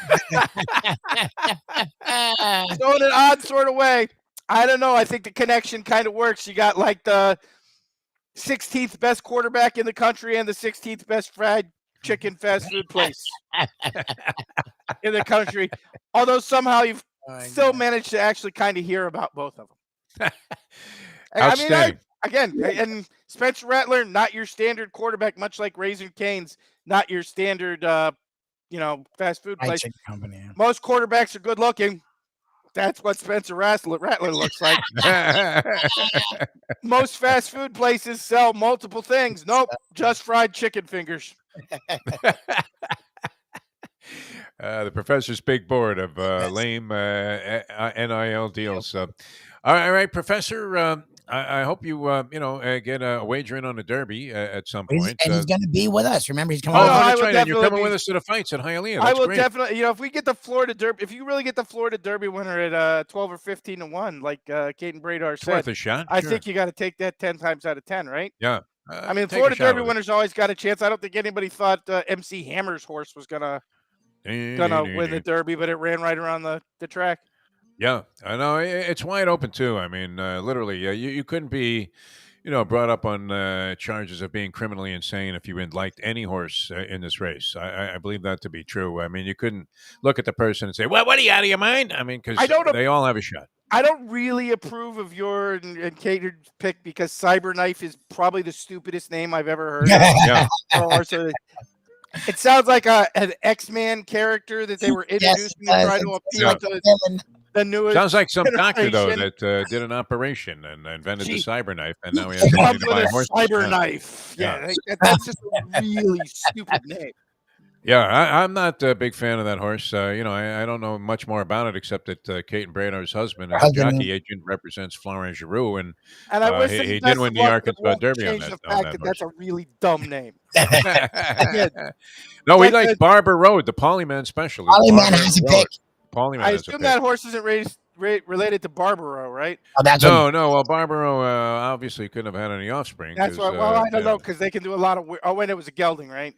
Barbaro checked out. I don't know about being a gelding. That's possible, but just checked out after that Preakness race. That was don't they have some sort of machine that like they jerked off the whales and blackfish? Yeah. I feel like there's got to be one of those for horses. Possible, like I'm sure they have ways of making that happen. Barbaro is like a. If they don't have that, we should make the horse jerk off machine. Okay, yeah, we'll get Lubie to do that job. Yeah, thank you. Yeah, great, Lubie, go in the barn there and get us a giant jar full of sperm. Great. On that note, perfect way to sign off on the Degenerate Friday, Professor. Tremendous Happy job, Derby, everybody. Yeah, all right.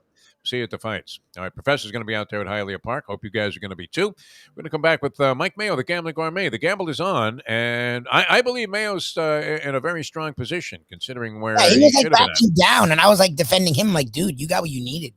The Panthers. Exactly. Yeah, that was a free roll yesterday for the Capitals, right? They got their game one. Now, you don't like a team to mail it in game two when they have a chance to really put the screws to the opposition because I would ratchet up the intensity if you were the road team, would you not? But Yeah, the Cats seemed to find their rhythm last night. That was kind of how they played all season, which is why we thought there was no way that they could go out in the first round. Had they played like that on opening night, well, obviously we might be looking at a little bit of a different story. But we'll see. It's the NHL playoffs. Wild stuff happens.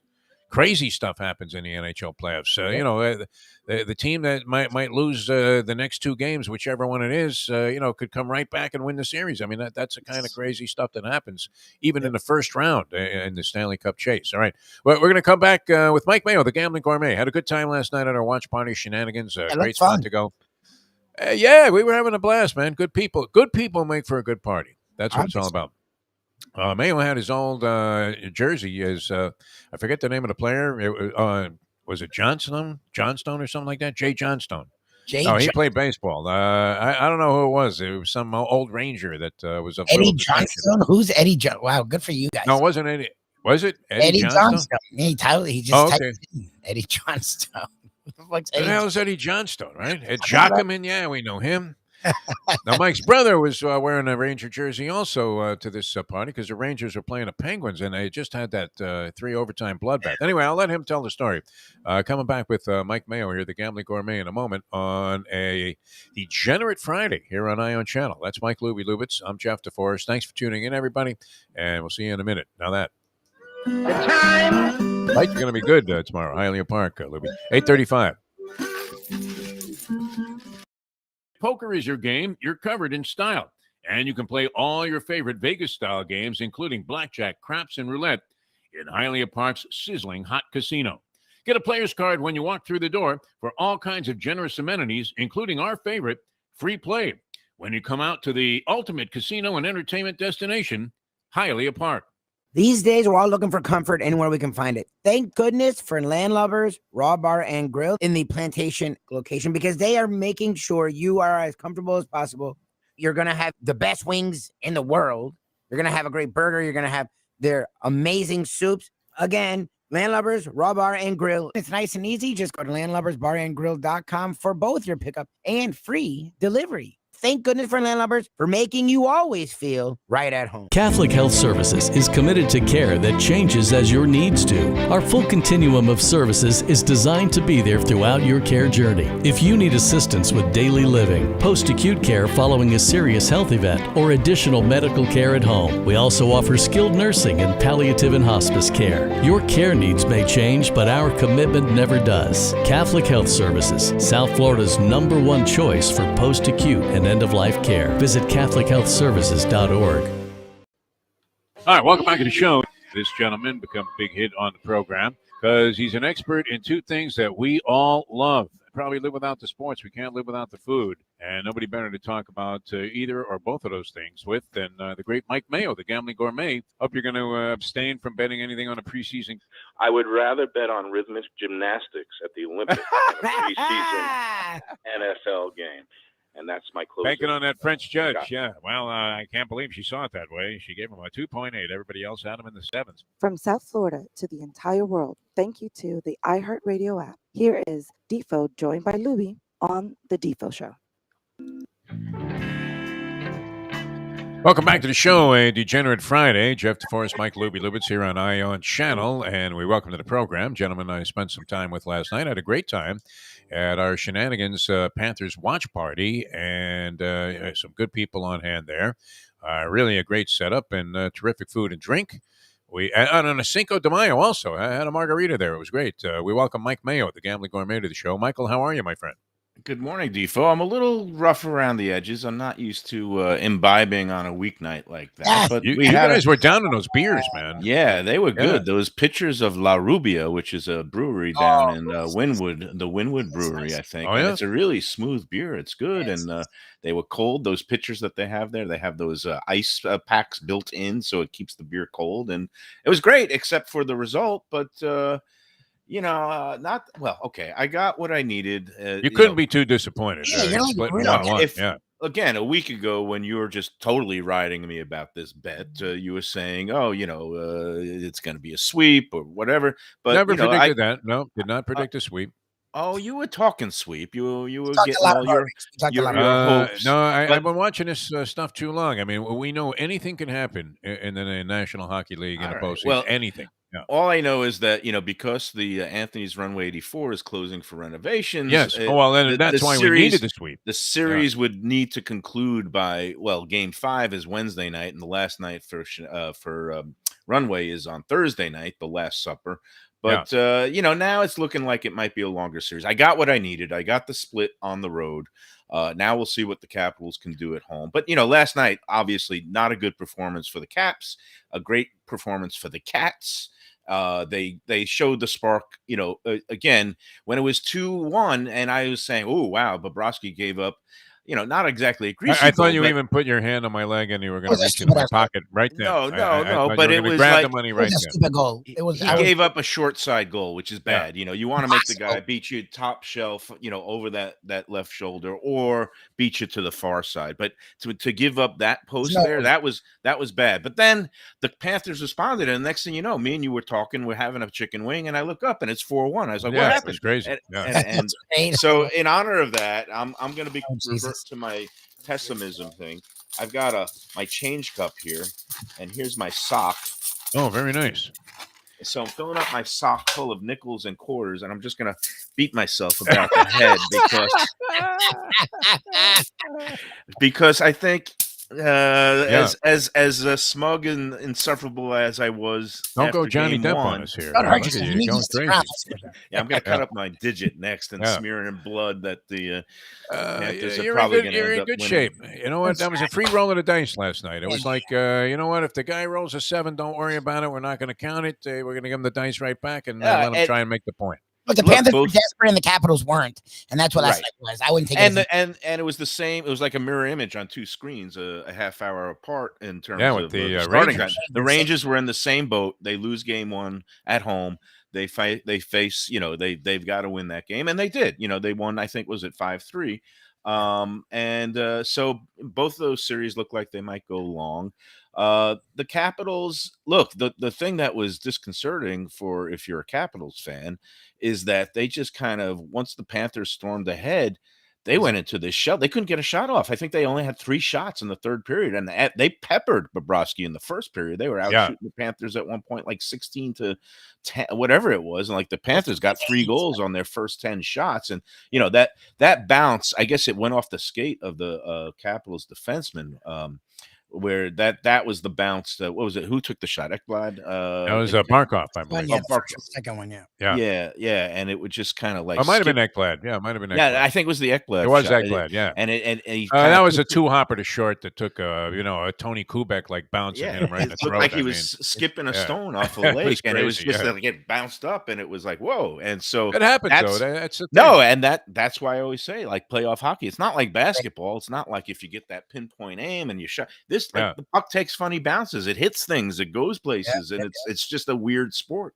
Ricochet rabbit. Yeah. And the Panthers got the lucky break that they needed, and that really jump started them. And it really, like, again, you could see like the whole aura of failure dissipated, and now they look like they did for the whole regular season, which is where you want to be, and not where I want to be. And but so let's say that it goes. Defo is now predicting that it's going to be Panthers in 6. I guess he's 6. Yeah, and now we got to figure out where am I going to take you guys, because if Runway is going to be out, and I don't want to. Look, I swivel. I was insufferable. Now I'm already giving up on the bet. Yeah, you're like you're. I'm just. You've been very confused, and this is a great point to illustrate everything that we've been talking about here on the show and what this show is all about. Degenerate Friday. Look what having any kind of action, even just a simple dinner bet, has done to this man's psyche. It has destroyed you for the last month. Look, if we look, and I have to say that I did not want the Panthers to lose last night. And I have to put up with your insufferability, if you could call it that. It would have been brutal, yeah. And then B, face the possibility of being again sub A, dead wrong, And also having to pay up. I mean, having action on this thing changed the dynamic of all of my viewing of this playoff series. Yeah, no, it's a lot of fun, and of course, every game is pivotal, as you say. Yeah. One of the great all games are cliches. pivotal. All games. And we're going to be seeing what happens tomorrow. I love that it's a what is it, a 1:00 post time for the game, the face off, so we can actually watch the whole Panthers Capitals game 3 and still be able to bet the late pick 5 at the Derby, because the Derby's not going off till 7:00. So it's a beautiful day tomorrow of action. I don't know where I'm going to be. I know where you're going to be, but it's yeah, it's gonna be and great. I love this whole week. It's great. It's like alternating playoff games, Heat, Panthers. Then you got today the Oaks and the Derby tomorrow. You got boxing. I mean, how could you not love life? And at the end of the rainbow, one of us is going to be paying for the other to go to a pretty nice dinner. And we got to figure out, there's an outside chance it might be at Runway 84. We might go to Tropical Acres. Or I was shocked to hear this the other day, Defo, that you have never been to Burns Steakhouse in Tampa, Florida. Never been to Burns Steakhouse. That's true. Yes. And you haven't either. So here's what I propose, gentlemen, and you could say yes or no. But all right, if the Panthers somehow manage to pull out this series, I would be happy to schlep over to Tampa. I really? would be happy to do a road trip with the 3 of us or the 4 of us. My wife will have to go. I'm not gonna lie to you. No, I don't know if I'm willing to drive that far for a dinner to get the I like the offer, though. I think it's receiving the payoff on well, a bet, if you want to use your airline points, and we could all hop on a Southwest flight. It's a lot to do to go eat a steak. No, I mean, if we happen to be in Tampa and you want to take us there, it's I'm more than one of willing to those go. places that it is worth a 4-hour drive or 8-hour round trip. I say we do. I say we do a boys' road trip. Bring the professor, ditch the women, go to Burns, then go to Mons Venus. Good luck Mons with all Venus. Of that, Mayo. I mean, come on. Now you're talking me sugar to yourself. Look what this man has done to this man. It has destroyed his ability to reason. I mean, I hope Jim Sarney sits you down and talks to you like he was Angelo Dundee, talking to Sugar Ray Leonard and saying, "You're blowing it, kid. You're blowing it." Burns and Mons Venus sounds like a pretty reasonable proposition. It's funny that I've never been there. Because I spent a substantial amount of time there. I mean, there was one year I was doing horse racing from Tampa Bay Downs for about 8 weeks. And so I was up there the majority of each week, for a couple of months and never made it to Burns. And, Mons Venus, of course, offers that incredible buffet and, a lot of interesting scenery. And so, I have frequented the buffet at Mons Venus, but never. Is it all you can eat sushi, tuna sushi? Is that right? Well, I mean, in a sense, I guess that would be applicable, although maybe not in the best of taste. I told you the Mons Venus story. I don't know if you want me to repeat it about how. I remember it was a classic. What happened again for the? I was there with some buddies. It was during the Final Four when they held it at St. Pete, and we were there in the middle of the afternoon, and there was a guy that was like over in the corner. There was a human tangle. It looked like one of those. Twister games, it was just like naked, just bodies writhing in the corner, and we were like, what is going on, and who is under that pile? And like all these women who were pretty outstanding looking, and then when the song ended, he got up, and who was underneath that pile but Reggie Jackson himself. Nice. And again, it was because the Yankees were doing spring training at that point in Tampa. And my friend turns to me and goes, "Forget Mr. October. We've got to start calling him Mr. March." I mean, that's right out of winning time. It really is. Mike Mayo. We started chanting, Reggie.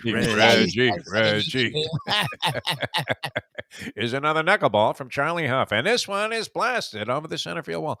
Mike Mayo, the Gambling Gourmet, with us here. All right, so what are your plans for the Derby? Do you have any plans set yet? I mean, I know your usual MO, I think, on a Saturday like this might be Gulfstream Park, Christine Lee's.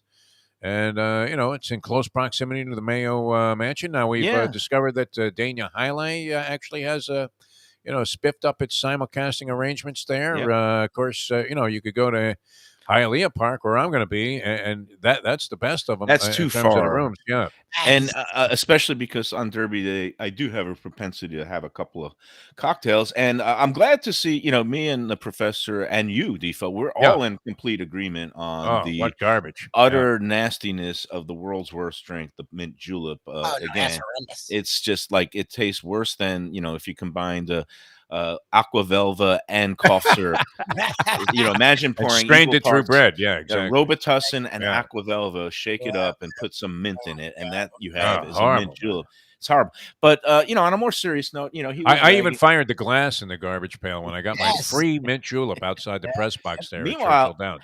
how about that tidbit from Caton? I love that the Derby glasses this year don't have a winner for No name, yeah. 2021. That's That's crazy. like that's It crazy. just says, "Huh?" with a question mark. Yeah. Because obviously Medina Spirit and the being DQ'd, and now it's being going up to the Supreme Court and whatever, and it's just like they can't, they've awarded Mandaloon on a contingency basis, but the fact that it's still question marks on the Derby glass, Yeah. that's crazy. That's to me. weird. But anyway, we got question marks about tomorrow's big race, and of course, What do you think? well, again, if the track dries out and we have an actual level playing surface, I mentioned I do like Cyberknife, and I know, all kidding aside, the reasoning behind the name is a serious one. Cyberknife is a technology. Cyberknife radiation treatments have helped millions of cancer patients, Not the cancer thing. or that's- thousands. Yeah, Yeah, I thousands figured it of was like a medical term. Yeah. thousands of cancer patients. And I mentioned this before, that my mom, when she was having her, going through cancer battles, and she had some lesions on her brain, they do this Cyberknife radiation treatment, where instead of the whole brain, Cyberknife allows you to pinpoint to the areas of concern of where the tumors or lesions are. And it's really effective, and it's not just for brain surgery. The owner of the horse Cyberknife, and Caton was explaining this earlier this week on the Lunchbox show, that he also was the recipient and beneficiary of Cyberknife radiation treatment surgery for his prostate cancer. He had, I guess, a prostate cancer, and resolved it through the use of Cyberknife surgery. So he named the horse Cyberknife. And I think a lot of people who have loved ones who've been battling cancer, or maybe have gone through the procedure, will be throwing a couple of shekels on that out of a hunch play. So I also like the way the horse is progressing. He won the Grade 1 Arkansas Derby. His buyer speed figures are progressing nicely, going from the 70s to the 80s to low 90s. Barber Road, I don't know if he's fast enough, even though he ran second to Cyberknife, and I know that's Paulie's and hunch play, and not hunch play, but his horse, but he's never cracked a 90 and I am a big proponent of buyer speed figures. I am too. If for a general overview, I think they're effective. And if you look at the form, I don't know if you've had a chance, but I've looked at the form and the PPs and the buyer speed figures. There's only a couple of horses that have cracked triple digits in the race. One of them is the Louisiana Derby Epicenter, a Louisiana Derby winner, Epicenter, who's installed as among the favorites. I don't necessarily like him. I don't know. There's something about him I don't like. The other horse, and this is the one that's kind of the X factors, this Taiba, the winner of the Santa Anita Derby. He's just fresh off the shelf. He's only run twice, but both of his wins, a maiden race and the Santa Anita Derby, have been triple digits, a 102 and a 103. Yeah.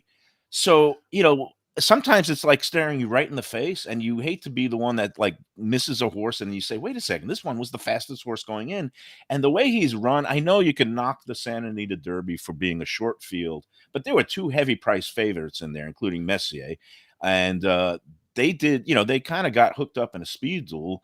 And Taiba just came rushing along and looked completely professional. And watching this horse, I know he's at a gun runner, but he reminded me of another Baffert horse, Arrogate, who, I don't know if you remember when Arrogate reeled off those incredible wins, starting with I think it was the Travers, and he won off at like 6 or 8 to 1 or something. I do remember that. Yeah, and then he reeled off of, like, he won the Breeders' Cup Classic, he won the Pegasus, he went over to Dubai. Like, he reeled off 5 wins in a row, and he looked like it was the most impressive animal. He looked like Cigar, yeah. He looked Secretariat and Cigar. I don't know. This Taiba, Mike Smith is aboard him, right? And you kind of like Mike Smith in the Derby. So I'm leaning towards making Taiba my top pick. And if you could get like anything above 6 to 1 on him, I think it's pretty generous for a horse. Again, Baffert, and again, the name on the form now is Tim Yakteen, but this was Baffert's horse. He got him, he handled him. We've seen before with Justify that that when you have an exceptional horse, he doesn't need to run it too. He doesn't necessarily need the foundation and the experience, and that if he gets a good trip and he has the most ability and he's the fastest horse, he could win the race. So I'm going with Taiba, and I'm going to box him and use underneath some of the other horses that I like who have all won the major preps. Cyberknife, White Barrio, the Florida Derby winner, who I think also is being overlooked, and you're going to get some healthy odds. Besides the actual winner of the race and the conditions, I'm really intrigued about what the odds board is going to look like at the end of the day today, because there is advanced betting. And I just think this morning line that Mike Battaglia was so What was wrong. he smoking when he made the morning line? He might have had some of that government-issued hash. Government hash, my friend. That I had on hand last night, which certainly enhanced our viewing and enjoyment of the chicken wings, which were delicious, by the way, at Shenanigans. Added Mustang like hers. Did they travel okay? Loved them. You know what? Actually came downstairs during a period of time where we weren't necessarily connecting on all levels. And, it was almost Johnny Depp-esque, my third Depp reference, which is, why I was reminded of this. It's not great. And it came down to tell me that those wings, even like, an hour later when she had them, were fantastic. Which they were, because I dipped in for a couple of those, before I went to bed last night. And the grilled wings, Shenanigans, tremendous job by these guys. Nice. Yeah, no, they did a nice job. We had a great time. And no, it's going to be a great weekend. And I'd be remiss not to mention the Kentucky Oaks today. Again, huge crowds. How do you like a horse in there? Well, again, if it's going to be rainy and sloppy, I'm always one to go with speed, and especially one that looks as talented, and the undefeated filly Echo Zulu, listed at 4 to 1. And I think I might I like doing a $2 wheel of the horse that I like, Echo Zulu, with all in the Derby, spend my $40 on that.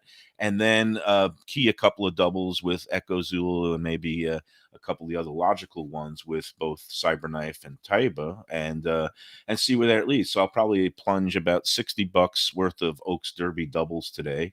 And I have no luck in those kind of wagers. Zero. I've hit some. I don't big think I've ones in ever that one. cashed the Oaks Derby double, I or hit any once. of those type of bets where you bet one race for fillies or whatever on one day, and then the other big race the next I day. think I had it the year where Mind That Bird won, and it came back. Oh, like nice. $1,200 On an all ticket. Very yeah, with nice. an all. So Sure. I like that bet, because this way, if you're right about the Oaks, then at least you get, then you kind of rooting for the big bomb. What do you think about the 3-ball in the Oaks? Do you have the entries in front of you by any chance? I do, as a matter of chance. 20 to 1. 20 to 1. My friend Piscataway Ray. Oh, Hidden Connection. Okay. Very astute handicapper. He says gets an honorable mention. This horse at 20 to 1 might be worth a little bit of a shot. What do you think?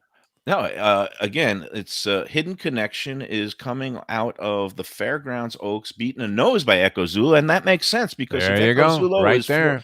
that's the whole turn the tables angle, and I do like that angle. And if a horse is getting beaten by a nose, and the other horse that beat you is 4 to 1, and you're 20 to 1, yeah, you know what? Thank you, Defo. I'm going to have to throw that one into my some of my doubles. Piscataway Ray. I have plagiarized all of my picks, including Barber Road. I got from the Polyman, and I'm touting it as if it was my own. Although, and as you said, there are various factors, including the fact that this is a very, cheaply purchased horse to be banging heads. Not that that's, we've seen these rags to riches stories before, and they're always great. And it's one of the terrific angles about the Derby, where you have all kinds of bizarre and compelling storylines at the same time. But a modest purchase, Barber Road, and then, $15,000 at a Keeneland sale. And imagine $15,000 at Keeneland is like the leftover meat that you buy in the market. No, it's like buying the beat up Yugo off the the used car lot on 441. 441. Yeah. The one that's got like 3 dings on the side of the fenders falling off. It's got Hey, Mo, was this one in an accident? I'm not sure. 20,000 miles. Paperwork Yeah, says it. it's Keeneland. They're going sometimes 7 figures, and Yeah. the usually the bottom is about 200, 250. So the Sheik passed on this particular animal. Yeah, but that's the beauty of the sport. Is like sometimes you find these little hidden gems, and California Chrome was a great story like that. Chrome was a great story, and even Mind That Bird, I think. Mind That Bird could not have been from more humble beginnings and background, having arrived in a U-Haul van that was had to be repaired at a gas station. Right. It's unfortunate that his horse at the Derby. Yeah, that he's now in the glue that's I'm using to glue my sole of my shoe back together. They shipped him off to Iran or something to race there. It was kind of crazy road. All right.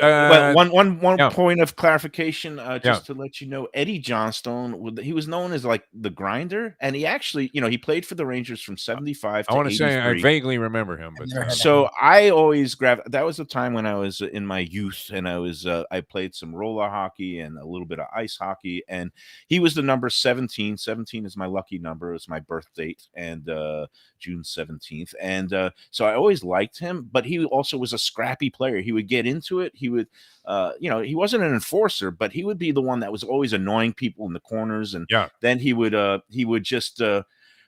be, I'm just flustered by what I just saw. But anyway, my father.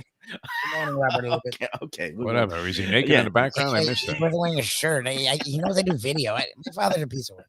Anyway, Eddie Johnstone, believe it or not, had a couple of back-to-back 30-goal years. He would always just deposit himself in front of the net and just get all these, rebound goals. And I always liked his style, Eddie Johnstone from Manitoba. Good. Yeah. All right, Michael, we'll talk to you later on today on the radio show. That's Mike Mayo's Lunchbox, 12 o'clock, Odyssey Radio app for people around the country and here in town. Always a heck of a lot of fun. And it was a great time last night. We may have to do, if there's a Game 7 watch party and go right back, same location.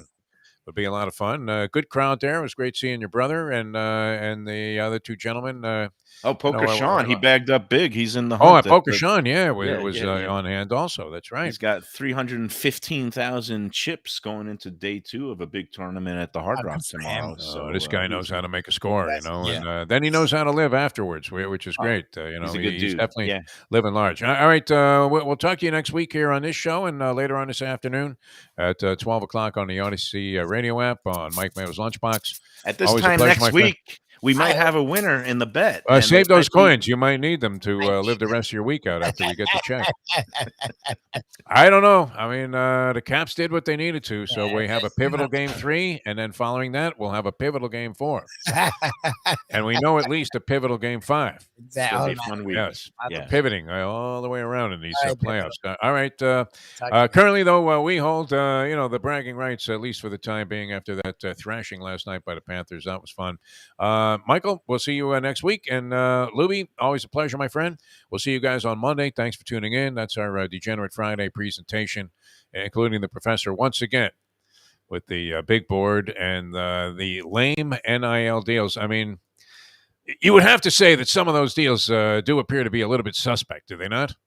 My favorite is actually the one where he, like the guy, 400-pound lineman who's endorsing sensitivity channels. That makes no sense because you're having a guy endorse something for the audience that's not going to find him. So that makes no sense.